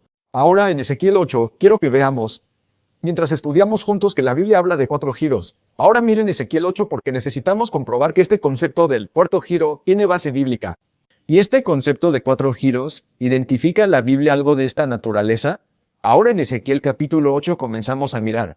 Vamos a retomar ahora en Ezequiel capítulo 8 y queremos comenzar en el versículo 3. Dice, y extendió la forma de una mano y me tomó por un mechón de mi cabeza, y el Espíritu me levantó entre la tierra y el cielo y me llevó en visiones de Dios. Ahora hice eso a propósito para que pudiéramos ver que esta era una visión profética. Así que lo que estamos leyendo en Ezequiel 8 no es solo un acontecimiento literal, aunque tiene una aplicación literal. Es una visión profética. Ahora observen. Dice que me llevó en las visiones de Dios a Jerusalén, a la puerta del atrio interior que miraba hacia el norte. Eso es importante porque cuando Ezequiel tuvo esta visión, él no estaba en Jerusalén. Ezequiel estaba en realidad en cautiverio babilónico, llevado como uno de los cautivos antes de ser profeta, y luego, más tarde, fue llamado al oficio profético. Y ahora ha sido llevado en visión a Jerusalén porque Dios quiere mostrarnos la profecía. Y vamos a descubrir que no es solo en el día de Ezequiel. Vamos a ver que esto tiene una aplicación profética de los últimos tiempos, porque todas estas cosas fueron escritas para nuestro ejemplo y nuestra amonestación, sobre quienes han llegado los fines del mundo. Primera de Corintios 10 y 11 nos dice eso. Así que veamos esto. Ezequiel 8. Y ahora en la visión, vayamos a Ezequiel 8, versículo 6. No tenemos tiempo de analizarlo versículo por versículo, pero sí quiero que veamos el principio. Y el versículo 6 dice, me dijo además, hijo de hombre, ¿ves lo que hacen? Incluso las grandes abominaciones que la casa de Israel comete aquí, para que yo me aleje del santuario. Pero, ¿cuál es la siguiente palabra? Encierra esa palabra. Vuélvete aún otra vez, y verás abominaciones mayores. Observa ahora que la Biblia introduce algo llamado giros. Y notarás ahora, si estudias cuidadosamente, no vamos a entrar en detalle ahora mismo, pero si estudias cuidadosamente, notarás que cada vez que el profeta dice, mira, o he aquí, en realidad está definiendo que te estás preparando para ver un giro o para entender una abominación. Así que el giro, el mirar, el contemplar, el ver algo es, en realidad, lo que abre la puerta para el giro. Así sabrás dónde comienzan los giros. Y si observas eso, verás que cuando vuelves al versículo 5, cuando la Biblia dice, entonces me dijo, hijo de hombre, levanta tus ojos. Con tus ojos, ¿qué haces? Miras, contemplas, ves. Así que ahí es donde realmente comienza el giro. Y entonces verás hacia el norte. Él mira hacia el norte. Ve al norte en la puerta del altar, esta imagen de celos en la entrada. Esa es la última parte del versículo 5. Y luego viene el versículo 6. Y dice, además, hijo de hombre, ¿ves lo que hacen? En otras palabras, ¿acabas de ver lo que viste?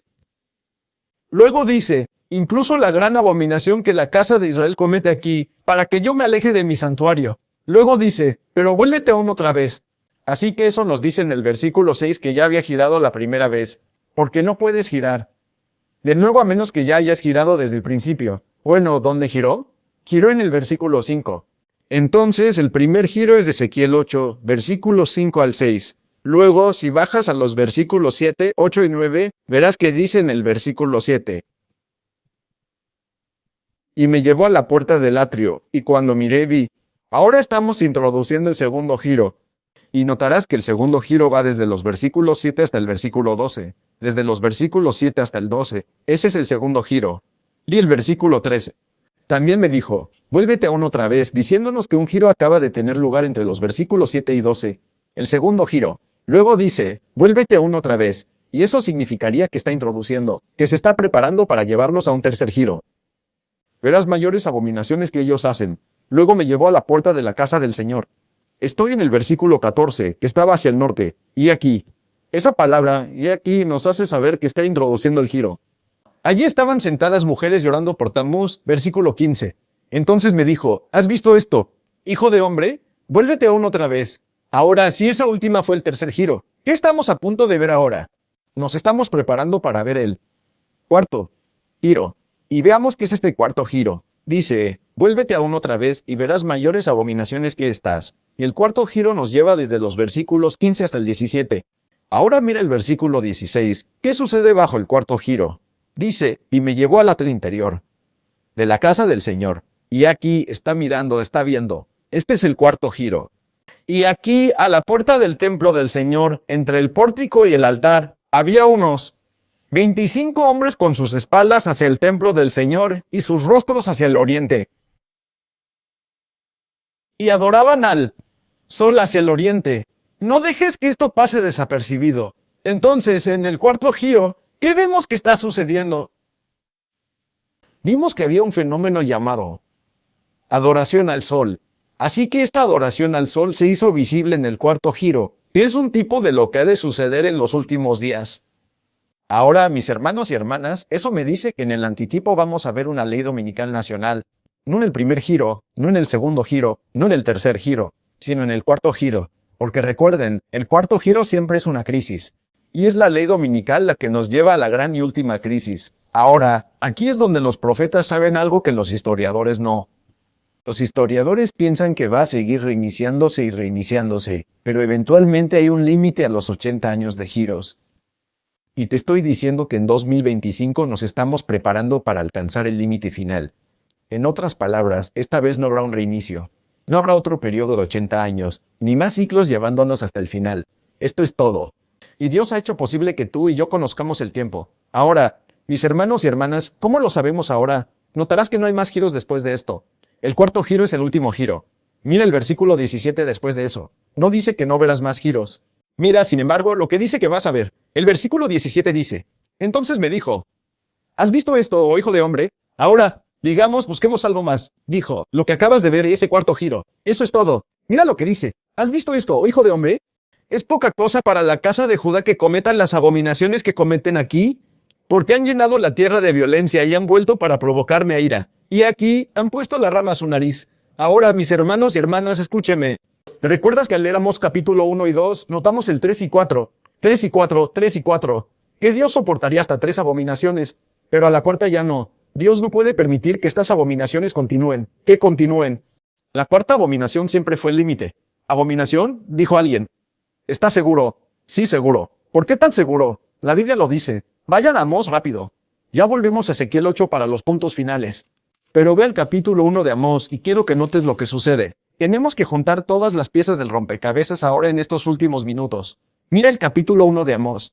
En Amós capítulo 1 notarás que la Biblia dice en Amós capítulo 1. Dice en el versículo 1 las palabras de Amós. Este es el escrito de los profetas.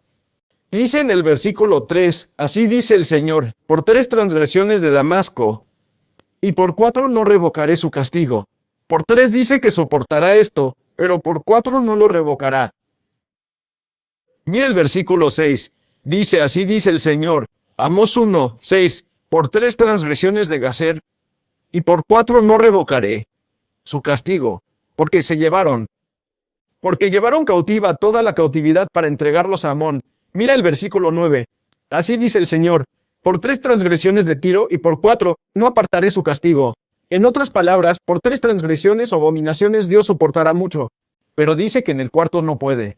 Se debe permitir que se inflija el castigo, y el juicio caerá. Notarás que hace esto con Tiro, lo hace de nuevo. Si bajas al versículo 11, lo verás con Edom.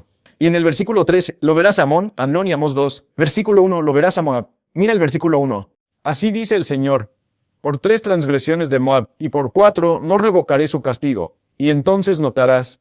Ahora, si solo miras un mapa, notarás, como te dije antes, que todas estas naciones gentiles, Damasco y Gaza y Tiro, y a medida que avanza hacia Edom y Amón y Moab, notarás que va de aquellas que no tenían relación con Israel. Y luego Moab y Edom y Moab y Amnón. Estudias la historia, tenían alguna conexión, pero aún no eran el pueblo de Dios. Pero ahora, mis hermanos y hermanas, cuando miren lo siguiente que dicen los versículos 4 de Amós 2, y luego el versículo 6 dice, así dice el Señor, por 3 transgresiones de Judá, y por 4 no revocaré el castigo. Luego el versículo 6, así dice el Señor, por 3 transgresiones de Israel, y por 4 no me apartaré. Muestra que de la misma manera que Dios está tratando con las naciones, está tratando con su denominación. Dios es justo. 4 es el límite. 3 y 4. 3 y 4. Ahora, mis hermanos y hermanas, todo esto implica, si miran el mapa literal que rodea a Israel, y si han estado allí, si han sido parte del pueblo de Dios, lo habrían visto tratando con las naciones y acercándose cada vez más a Israel. Así. Y mis hermanos y hermanas, quiero que noten ahora Ezequiel capítulo 9. Vayan a Ezequiel 8. Vamos a regresar a Ezequiel 8, 9, Ezequiel capítulo 8. Notamos el cuarto giro. Esa es la abominación final, la transgresión final que produce la abominación desoladora. Luego, Dios se levanta. Vas a ver esto. Mira lo que dice en Ezequiel 8, versículo 18. Ezequiel 8 y 18. Después del cuarto giro dice, por lo tanto también trataré con furia. Mis ojos no perdonarán ni tendré piedad. En otras palabras, no más misericordia. El juicio está comenzando. Y aunque clamen en mis oídos con fuerte voz, no escucharé. La misericordia ha terminado, el límite se ha alcanzado. El juicio comienza. Y luego nota. Ahora en Ezequiel capítulo 9, notarás que en la Biblia Ezequiel no dividió esto en capítulos. Esta es realmente la última parte de esta profecía. En Ezequiel 9, uno nota lo que dice. Él también clamó en mis oídos con voz fuerte diciendo, haz que se acerquen los que tienen cargo sobre la ciudad. Ahora quiero que entiendas, quiero que sepas que no estamos leyendo algo que solo sucedió en los días de Ezequiel. Sucedió en su tiempo, pero aplica al tiempo del fin para quienes vivimos el final de los tiempos, según 1 de Corintios 10 y 11, pues la historia se repite. Ahora miren la pantalla. Estamos viendo un capítulo ahora en el volumen 5 de los testimonios llamado El sello de Dios. Ahora, la razón por la que esto es importante, porque vas a Ezequiel capítulo 9, notarás en el versículo 4 que dice, y el Señor me dijo, pasa por en medio de la ciudad, por en medio de Jerusalén, y pon una marca o un sello en las frentes de los hombres que suspiran y claman por todas las abominaciones que se hacen en medio de ella. En otras palabras, después del cuarto giro cuando comenzó la adoración al sol, entonces después de eso comenzó el sellado. Y aquellos que fueron fieles y no participaron en las abominaciones fueron sellados con el sello del Dios viviente. Esa es una profecía del tiempo del fin. Hermanos y hermanas, ahora quiero mostrarles. No me lo estoy inventando. Miren su pantalla en el volumen 5, página 207. Ahora quiero que noten esto. Dice, en el capítulo sello de Dios, dice que Jesús está a punto de dejar el asiento de misericordia del santuario celestial para ponerse vestiduras de venganza y derramar su ira y juicio sobre aquellos que no han respondido a la luz que Dios ha dado. Pero recuerda, estos castigos y juicios vienen después del 3 y 4. Cuando llega el cuarto, entonces no puede apartar los juicios. Dice, porque la sentencia contra la mala obra no se ejecuta con prontitud. Por lo tanto, el corazón de los hijos de los hombres está completamente dispuesto a hacer el mal. En lugar de ser ablandados por la paciencia y la larga tolerancia que el Señor ha ejercido hacia ellos, aquellos que no temen a Dios y no aman la verdad fortalecen sus corazones en un curso maligno. En otras palabras, en lugar de ver el amor de Dios y que está tratando de darnos más tiempo con su longanimidad, la gente mira eso y dice, oh bueno, estamos en 2025. No he visto una guerra civil. No he visto al yerno. Tú y yo no entendemos que Dios en amor y misericordia está tratando de darnos unos años más de gracia. Pero hay un límite. Ahora esto es. Dice que en lugar de ser ablandados por la paciencia y la larga tolerancia que el Señor ha ejercido hacia ellos, aquellos que no temen a Dios y no aman la verdad, fortalecen sus corazones en su mal camino. Pero hay límites, incluso para la tolerancia de Dios. Por lo tanto, Dios debe intervenir y vindicar. Este es el volumen 5, 207. Ahora quiero que veas cuáles son estos límites. Pero nota ahora cómo comienza el capítulo. Ahora no te pierdas esto en el volumen 5 de los testimonios. Página 207. El capítulo del sello de Dios. Comienza así. Estas son las primeras palabras. Él también clamó en mis oídos con voz fuerte, diciendo, haz que se acerquen los que tienen a su cargo la ciudad, cada hombre con su arma destructora en la mano. Y llamó al hombre vestido de lino, que tenía el tintero del escribano a su lado. Y el Señor le dijo, pasa por en medio de la ciudad, por en medio de Jerusalén, y pon una marca en las frentes de los hombres que suspiran y claman por todas las abominaciones que se hacen en medio de ella. Ese fue el comienzo de este capítulo, que empieza en la página 207 del tomo 5 de Testimonios para la Iglesia, titulado El sello de Dios. Y cita Ezequiel 9, versículo 1 y Ezequiel 9, versículos 3 al 6. Ahora quiero que observes lo que viene a continuación. Dice con precisión infalible, el infinito aún lleva cuenta con todas las naciones. En otras palabras, así como lo hizo en los días de Ezequiel, hoy lleva cuenta de las naciones. Mientras sus misericordias, acompañadas de llamados al arrepentimiento, continúen, esta cuenta permanecerá abierta. Pero cuando las cifras alcanzan una cantidad determinada que Dios ha fijado, entonces Dios ha fijado un límite. Y Dios soportará por largo tiempo hasta que se alcance ese límite. Dice que comienza el ministerio de su ira. Una vez que se alcanza ese límite, la cuenta se cierra. La paciencia divina cesa. A eso lo llamamos el cierre de la gracia. Dice que no hay más súplicas de misericordia en su favor. En otras palabras, nos está diciendo que hay límites. Ahora fíjate, después de citar Ezequiel 9, luego mira el siguiente párrafo. Dice el profeta, mirando a través de los siglos, tuvo esta vez presentado ante él, en visión, este tiempo. Ahora no pases por alto que, de lo que habla el profeta es de Ezequiel 9. Eso fue citado del texto de apertura, que el profeta usó en el tomo 5, página 207. Y luego dijo que después de citar a Ezequiel, declara que Dios aún lleva la cuenta y que hay límites fijados por Dios. Y luego dice que el profeta tuvo este tiempo presentado ante la visión, cuando habríamos alcanzado el límite. Las naciones. Continúa leyendo más adelante. Las naciones de esta era han sido receptoras de misericordia sin precedentes. Se les han dado las más selectas bendiciones del cielo, pero el orgullo creciente, la codicia, la idolatría, el desprecio de Dios y la vil ingratitud están escritos contra ellos. Están cerrando su cuenta con Dios. En otras palabras, el límite está casi alcanzado. Y luego el siguiente párrafo. Ahora comienza a citar. Voy a leer eso en un momento, pero quiero que veas que no me lo estoy inventando. Ezequiel 9 en realidad está hablando del sellamiento en el tiempo de la ley dominical. Esa es la aplicación más directa en Apocalipsis capítulo 7. Porque todos los libros de la Biblia se encuentran y terminan en el libro de Apocalipsis. Ahora mira esto, solo para que veas que estamos siendo precisos aquí. Dejemos que la inspiración nos lo diga. Testimonios para los ministros. Página 445, 444 y 445. Observa lo que dice la profetisa. La profetisa dice que Juan ve los elementos de la naturaleza. Ella está citando Apocalipsis 7, 1-4, donde los 4 ángeles están de pie en los 4 ángulos de la tierra, reteniendo los vientos. En Apocalipsis 7, 1-4 se dice que Juan ve elementos de la naturaleza, terremotos, tempestades y contiendas políticas, representados como contenidos por 4 ángeles. Ángeles. Luego continúa diciendo, hasta que los siervos de Dios sean, ¿qué? ¿Sellados dónde? ¿En sus frentes? ¿Eso fue lo que pasó en Ezequiel? Ahora observa, este sellamiento de los siervos de Dios, de lo que habla Apocalipsis 7, es lo mismo que se le mostró a Ezequiel en visión. Así que la profetisa está diciendo que Ezequiel 9 fue proyectado hacia adelante para ver eventos que estaban teniendo lugar, los mismos de Apocalipsis 7. Y tú y yo sabemos que esos son los eventos que suceden cuando se aprueba la ley dominical nacional. De hecho, si leyeras Mensajes Selectos, tomo 2, página 81, y el Comentario Bíblico Adventista, tomo 7, verías que en realidad dice que estos son los eventos. La imagen de la bestia es la prueba que el pueblo de Dios debe enfrentar antes de ser sellado. Que la prueba de la ley dominical que trae la imagen de la bestia. Cuando Estados Unidos apruebe una ley dominical mediante la unión de iglesia y Estado, esa combinación es el evento que comienza el sellamiento. Así que la adoración al sol, la ley dominical nacional. La adoración al sol es el evento que ocurre justo antes del sellamiento en los últimos días. Así como en Ezequiel 8, la adoración al sol ocurre justo antes del sellamiento de Ezequiel 9. El tipo se encuentra con el antitipo. Pero, ¿adivina qué? Esta profecía también tiene un calendario asociado. ¿Qué quiero decir? Mira lo que dice. Tomo 5, p. 207. Jesús está a punto de dejar el asiento de la misericordia.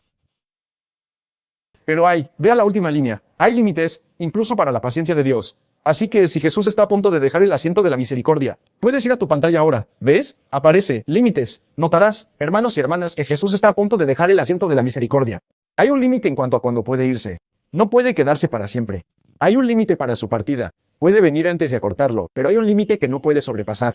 Ahora, hermanos y hermanas, veamos si podemos averiguar dónde está ese límite. La inspiración dice en una declaración del Salvador, leo el conflicto, Uno dice que el Salvador no puede destruir al otro. Aunque nadie conoce el día y la hora de su venida, estamos instruidos y solicitados a saber cuándo Él está cerca. Así que podemos no saber exactamente la fecha y hora en que Jesús salió del mar de la misericordia, pero podemos saber cuándo y cuán cerca estaba.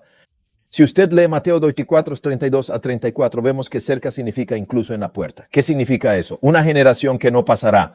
Así que armonía, si no dejamos que una afirmación sobre el Salvador destruya a la otra, sabemos que pronto encontraremos la generación que no entrará en todas estas cosas que sentimos. Les digo algo en 2025, nosotros somos esa generación.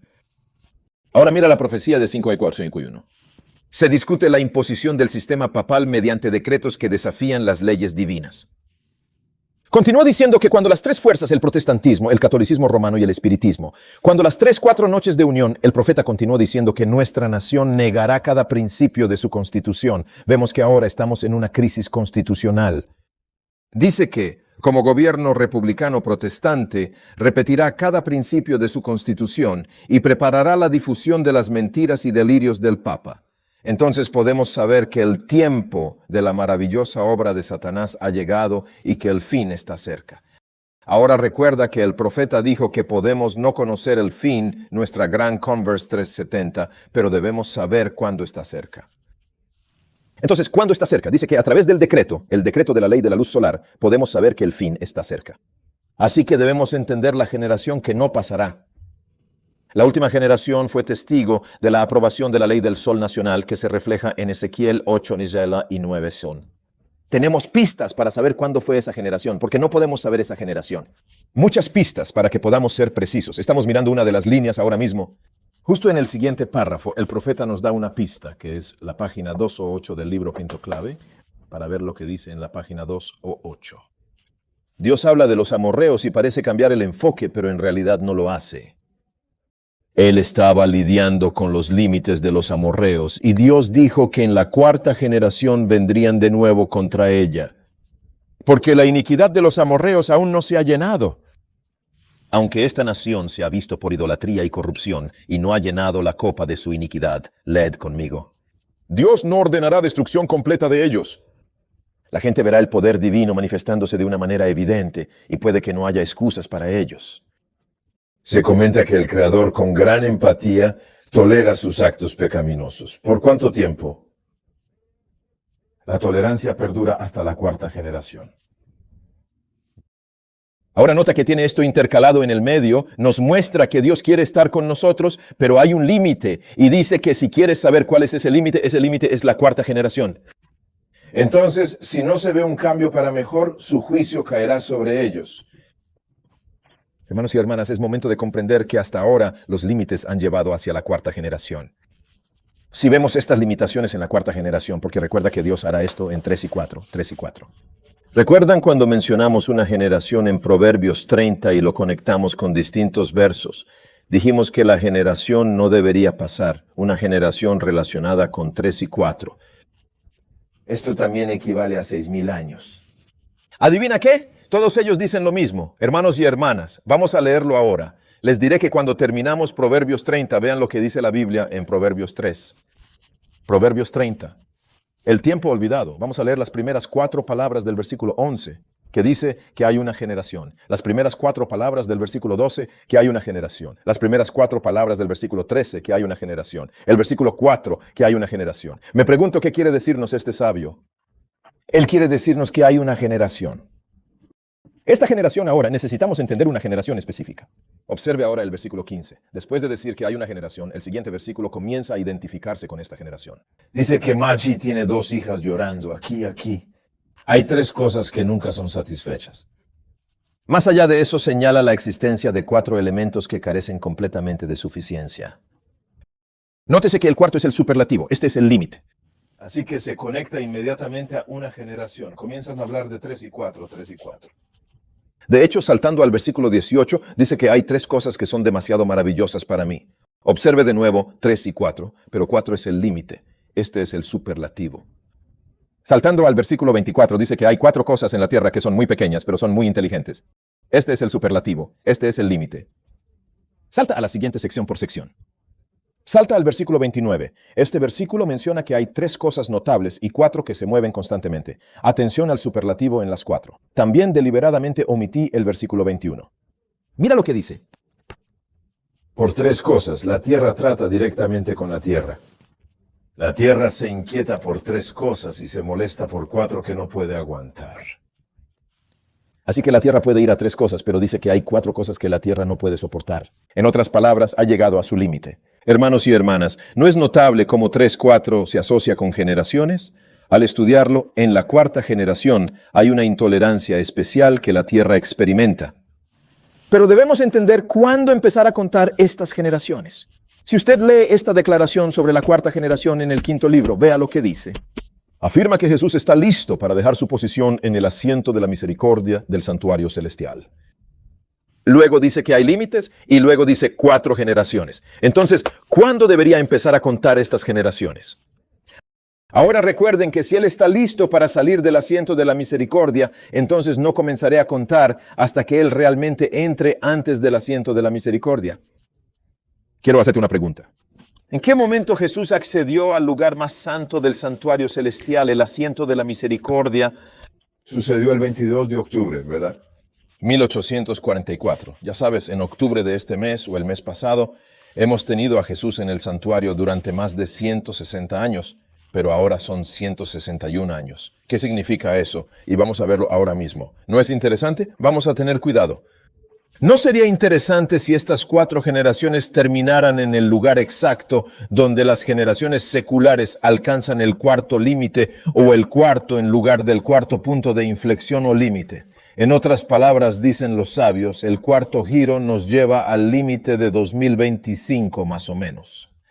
¿No sería fascinante si los escritos de los profetas, al examinar las generaciones de la Biblia, revelaran una correspondencia exacta con el mismo marco temporal? Tal revelación podría indicarnos el momento preciso para actuar. Hermanos y hermanas, ¿se sienten preparados para descubrir esto juntos? Ahora, ya sabes, yo quiero mostrarte ahora, pero no tenemos mucho tiempo. ¿Tengo un buen final? Pero estoy seguro de que ahora tenemos una mejor comprensión de eso, para que la próxima vez que volvamos, que Dios quiera, en diciembre, podamos verlo claramente y haremos los cálculos. De hecho, veremos por qué no es casualidad que Dios permita que Trump se convierta en presidente en 2024. Esta es la pieza del rompecabezas que vamos a mostrar, mostrando que el tiempo del desgarro ha terminado. Vamos a demostrar en marzo de 2024 y el hombre dice que ahora voy a tener que empezar a hacer jueces, porque ahora recuerda que si después de la 4ª generación no se ve un cambio para mejor, entonces Dios tiene que empezar a dejar que la sentencia empiece a bajar. Vamos a ver que a partir de 2024, vamos a ver que comienza la secuencia que nos lleva a la ley dominical y el juicio. Lo que ha sucedido ahora es que resumimos lo que ha sucedido con esta generación. Volveremos a esto en el próximo estudio y veremos que el límite está casi alcanzado. Ahora mira esto. Voy a compartir esto con cada generación. Revisaremos los periodos históricos y observaremos cómo todo converge hacia 2024 y 2025. Incluso notaremos que en la Asamblea General de 2020 hubo un punto de inflexión significativo. Recuerdan que ahora debería haber una reunión de la Asamblea General, pero el 2020 tuvimos una pandemia. Veremos a los hermanos en el próximo estudio. Veremos que nunca en la historia de la humanidad los periodos de sesiones de la Asamblea General se han detenido tanto como en 2020. Ahora ustedes notarán que durante la Primera Guerra Mundial, la Asamblea General fue retrasada por un año. Durante la Segunda Guerra Mundial, la Asamblea General se retrasó un año, pero nunca más de un año, excepto en 2020. Esto debería mostrarnos lo que está sucediendo, lo que significa que aquellos que separan estos acontecimientos, y nosotros veremos, hermanos y hermanas, lo que esto significa en 2025. Pero ahora preste atención a lo que está pasando. Mira esto, mira tu pantalla, mira tu pantalla. Este yerno, cuando pase, es demasiado tarde para estar listo en 7 minutos. Así que Dios no puede esperar a que pase la ley del Senado para advertirnos. Nos hizo saber lo que ocurriría antes de que se promulgara la ley Sunshine, y justo antes de que se promulgara la ley Sunshine, descubrimos que era una guerra civil. ¿Recuerdas el rompecabezas de la ley Sunshine y la guerra civil? Recuerde lo que Jesús nos dijo que sucedió. Así que el último evento que veremos antes de que aparezca la ley del sol es una guerra civil política. Este es uno de los últimos acontecimientos políticos que veremos. Así que deberíamos mirar hacia abajo y ver si lo vemos suceder. ¿Sabes que este cierre del gobierno? ¿Sabías que si la mano misericordiosa de Dios no hubiera tocado el cierre del gobierno, habría abierto las puertas? Este paso a paso puede convertirse rápidamente en una guerra civil. Mira lo que está escrito en la pantalla. Está escrito Estados Unidos. El presidente Donald Trump firma un proyecto de ley de financiación para poner fin al peor cierre gubernamental en la historia de Estados Unidos. Como les dije el mes pasado, hemos tenido cierres gubernamentales antes, pero nunca tan malos. Ahora, por fin, los acontecimientos actuales nos dicen que esto es lo peor. Tendrá dificultades para encontrar artículos que digan lo peor, pero encontré uno. Más tarde verás que empezaron a cambiar todos esos artículos porque no querían que veas lo malo que era. Empiezan a decir que el cierre del gobierno es el más largo, pero eso no es lo que empeora las cosas. Ahora mi hermano y mi hermana continúan. En Estados Unidos, el miércoles por la noche, el presidente Donald Trump firmó una legislación que puso fin al cierre gubernamental más prolongado en la historia del país, el cual duró 40 días y causó estragos. Millones de familias pobres pasaron hambre, miles de vuelos fueron cancelados y los empleados federales sufrieron sin paga por semanas. Mis hermanos y hermanas, esto es un ejemplo claro de demagogia. La situación sigue empeorando, aunque intervino la mano de Dios. La mano de Dios intervino, pues Él sostenía los 4 vientos de las rayas, porque todavía no estamos listos para los SEAL. Te sugiero que leas el capítulo sobre el sello de Dios. Recuerda lo que Volt prometió y cuando hablamos del salto de los luchadores. Dijo que usaría el cierre inmediato para frenar la burocracia, pero las cosas no salieron como planeó. Ahora, su plan es usar el cierre para empezar a eliminar algunas de las llamadas organizaciones libres, cerrándolas, obteniendo más dinero, y ahora comenzará a estallar, enfureciendo a las masas en general. En las clases en ebullición, el comienzo de una guerra de clases que se está desarrollando, el profeta nos dice que esto significará hambre para las clases pobres, y esta guerra de clases está a punto de convertirse en una guerra civil. Pero ahora, hermanos y hermanas míos, las cosas no van según ellos planean. La única razón es por la misericordia de Dios. Hermanos y hermanas, esto no ha terminado todavía. Ahora mira tu pantalla y dice que Trump lo reconoce. Mira lo que dice, Trump no ha eliminado los aranceles a todos los bienes. Ahora, usted recuerda que hubo una elección de mitad de período en noviembre, y en esta elección de mitad de período usted sabe que esperaban que los republicanos barrieran a los demócratas y avanzaran en la política, pero usted sabe que casi fue derrocado. Un tsunami demócrata barrió a casi todos los republicanos en el Partido Republicano que participaron en las elecciones, incluso los republicanos apoyados por Trump. Ahora, mis hermanos y hermanas, envía un mensaje fuerte y claro de que la mayoría de la gente no está satisfecha con lo que está sucediendo, principalmente debido a la economía y los precios de los alimentos. Trump sigue firme en el tema de los aranceles. Si bien no ha retirado los aranceles sobre todos los productos, ahora presta atención a los relacionados con carne de res, café, frutas tropicales y busca reducir los precios de los alimentos. Comprendió la urgencia de resolver los problemas alimentarios y actuó con sensatez. Porque, mis hermanos y hermanas, el profeta nos dijo que cuando la economía se volvió tan mala, que comenzó a producir una crisis alimentaria de hambre, sabíamos que se estaba preparando para convertirse en una guerra civil. Esto está a punto de suceder, millones de personas, pero Dios misericordiosamente lo impidió. Usted sabe, las personas que advirtieron sobre el programa SNAP y otros programas de alimentos y otras cosas, el dinero empezó a volver poco a poco, pero todavía no ha terminado. Hermanos y hermanas, el Dios misericordioso está tratando de decirnos que estamos listos. Ahora, mira qué es esto.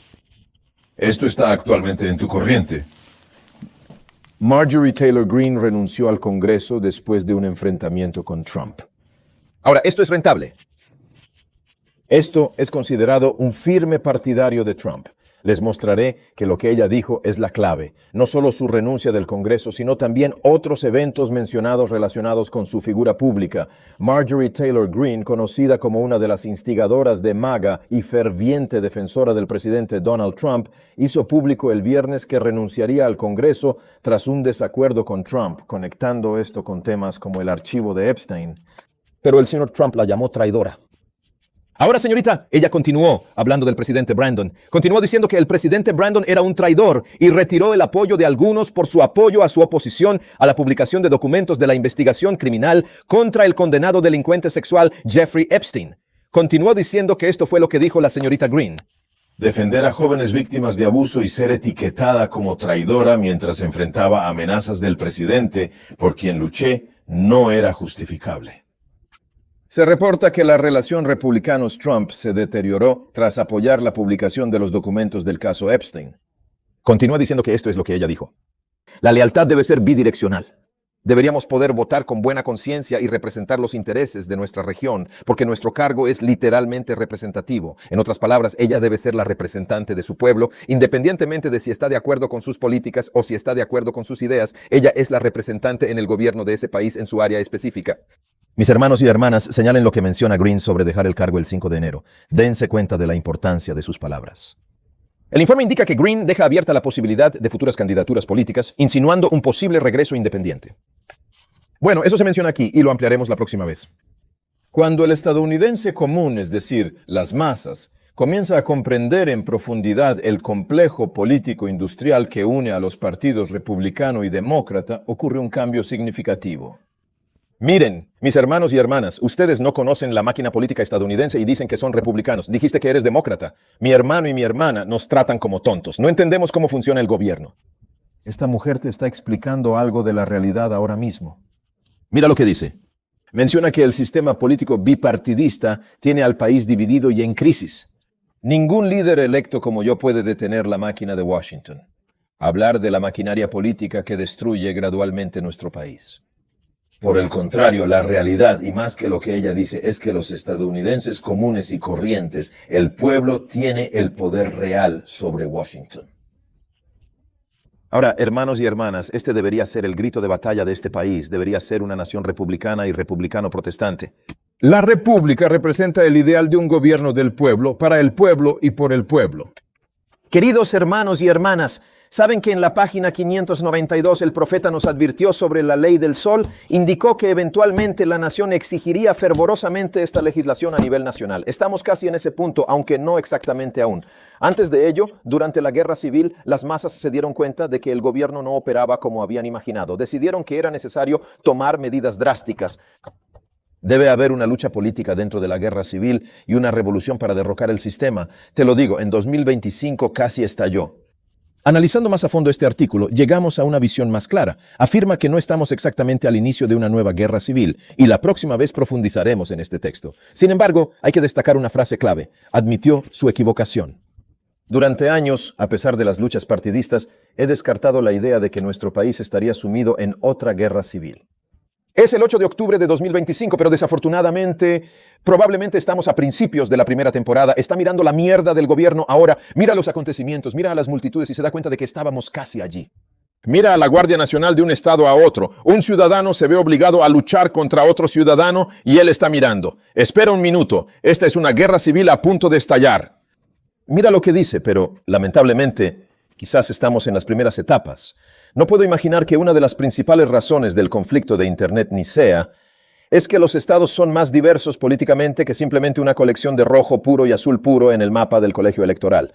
En otras palabras, dijo que no suele ver la guerra civil porque no ocurrió en 1860 como él imaginaba.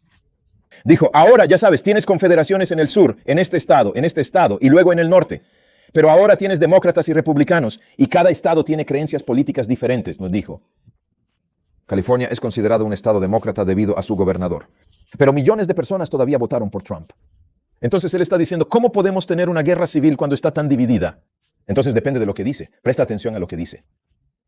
Por ejemplo, aunque los republicanos frecuentemente critican a California como un estado dominado por los demócratas, más de 6 millones de personas votaron por Trump allí, superando el apoyo obtenido en varios estados más pequeños. Esto muestra que, incluso en California, el respaldo a Trump fue significativo. Así que esto no parece ser lo que pensamos. ¿A dónde irán los votantes de Trump en California para luchar contra la guerra civil? ¿Irían a Los Ángeles o a Oregón? Él señaló que eso carece de relevancia para él. Sin embargo, al observar las encuestas recientes, la mayoría reconoce que la guerra civil se aproxima. Pero atención a lo que él menciona. Pero la diversidad y los matices son las razones por las que debería estar más abierto a las guerras civiles modernas y nuevas. La guerra civil moderna. Obviamente necesito que me lo recuerden. Ahora mira lo que dijo. Dijo que corregir lo que entendía no era algunas palabras tontas de un político que no sabía de qué se hablaba. No todos los políticos no son ignorantes y estúpidos, pero no lo saben. Dice que eso no lo convence, pero dice que necesita conocer la historia. Él enfatizó que incluso en la década de 1860, los estadounidenses del norte y del sur tenían desacuerdos fundamentales y ningún estado estaba completamente unido bajo los mismos ideales. Esto refleja lo compleja que puede ser la división social en cualquier época. Así que alguien está a favor de la unión, incluso en Virginia, incluso en Alabama o en muchos estados del sur y en el norte, todos no están a favor de la unión. Había otros que apoyaban la confederación, incluso en el norte. Nunca ha sido así. Solo nuestro malentendido de la historia. Pero como él dijo, una guerra civil es, por definición, una guerra entre ciudadanos de un mismo país, no necesariamente entre países homogéneos. En otras palabras, ¿dónde está solo un estado completo? Las guerras civiles nunca han sido así. Ahora mira lo que dice. Esto nos lleva a hoy, donde somos una orden judicial. Los tejanos están listos para luchar hasta la muerte contra los oregoneses, y la Guardia Nacional de Texas fue llevada a Illinois. Estos son los ciudadanos estadounidenses que están luchando o que se les propone luchar. Otros ciudadanos. Ahora, mis hermanos y hermanas, quiero que entiendan lo que él está hablando. Mira lo que dice. El potencial de la guerra no es un concepto inverosímil promovido por los críticos de Trump. El presidente aceptó el término. Mira el siguiente párrafo. Por supuesto, la movilización presidencial de la Guardia Nacional no es nueva. Esto es común cuando se trata de responder a un desastre, pero no así. Está escrito lo que está pasando ahora. Esto no es normal. Ahora mira lo que dice. Algunos republicanos también dirán que esto no es una guerra porque no hay lucha. Él señala que esto es solo un esfuerzo para mantener la estabilidad y proteger propiedades y personal federal. En efecto, insiste en que la Guardia Nacional no está luchando, solo para mantener la paz. Pero presta atención a lo que dice. Pero hemos visto a los miembros de la Guardia Nacional patrullando DC aventurarse lejos de los edificios federales y las unidades de la Guardia aparentemente equipadas para combatir. Al declarar la guerra a los grupos terroristas domésticos, la Casa Blanca parece estar sentando las bases para una misión más amplia de la Guardia Nacional. Mira, dice que la línea de fondo son las piezas del rompecabezas. Dicen que la guerra civil está preparada incluso si no se ajusta a una definición estricta. Mis hermanos y hermanas, el compromiso es más inevitable que nunca en la historia reciente, dijo con tristeza. Mira 2020 y 2025. Esto es lo que dicen los hombres en 2025. Todas las piezas están perfectamente ubicadas, simplemente aún no han comenzado. Hermanos y hermanas, Dios nos da esta pausa porque aún no estamos preparados, quiere que lo estemos pronto. Mis hermanos y hermanas, por favor, vamos a terminar aquí. Tenemos una profecía más corta hasta que lo hagamos bien. Preste atención. ¿Sabes que el profeta dijo, si tengo 9 años, página 20, dice, vamos a esperar hasta que termine el proceso para decir algo de ellos? Entonces, ¿cuál es el verdadero impacto de nuestras palabras? En resumen, hermanos y hermanas, si esperamos el final de todo, nuestras palabras perderán fuerza. Si llegamos al final del tiempo, libertad condicional terminada y ley del sol aprobada antes de prepararnos, nuestras palabras y la palabra de Dios serán inútiles para nosotros. Hoy debemos atender el llamado divino. Ahora es el momento adecuado para descansar con propósito. Mis hermanos y hermanas, quiero estar preparado para el Señor que vendrá. ¿Quieres estar listo? ¿Quieres que tu familia esté preparada? Pedimos a Dios que nos ayude a dejar de jugar. Oremos a Dios para que nos ayude. No importa lo que cueste, no importa el sacrificio que se haga, no importa lo que necesite cambiar en nuestro corazón, en nuestra vida, pasaremos tiempo con Jesús como nunca antes. Oraremos y aprenderemos como nunca antes y diremos, querido Dios, este es mi corazón, esta es mi familia, esto es para mí y mi casa. Tenemos que servir a Dios. Si esto fuera tu deseo, ¿te arrodillarías conmigo con devoción? Cuando terminamos en oración, Padre Celestial, te agradecemos mucho por amarnos con amor eterno.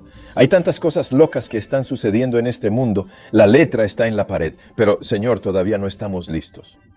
Te ruego, Señor, como nos dijiste en el libro 57:17, que oremos, lloremos y pedimos, no a los hombres, sino a ti, Dios del cielo, misericordia y amor, por tu alegría. Señor, danos unos años más de gracia. Señor, sabemos que no puedes sostenerlo para siempre. Hay un límite. Señor, siempre que podamos, oramos para que tú nos guíes. Sabemos que no debemos desperdiciar este tiempo, pero necesitamos preparación. Nuestra familia necesita tu dirección. Señor, hay mucho trabajo por realizar. Pon en nuestro corazón hacer sacrificios por tu misión para avanzar. Señor, incluso este centro de entrenamiento puede lograrlo si tú estás con nosotros. Ayúdanos a establecerlo rápidamente este año y estar listos para asistir a numerosos otros antes de que sea demasiado tarde.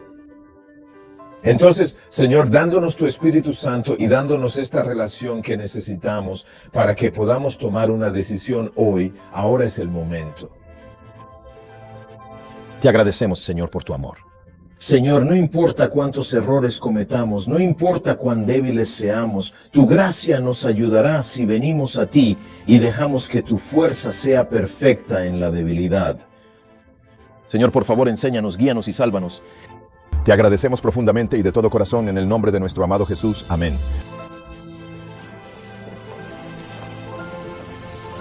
Que Dios te bendiga. Oraré por ti como tú oraste por mí. Por favor, permítanos completar este centro de capacitación antes de lo previsto.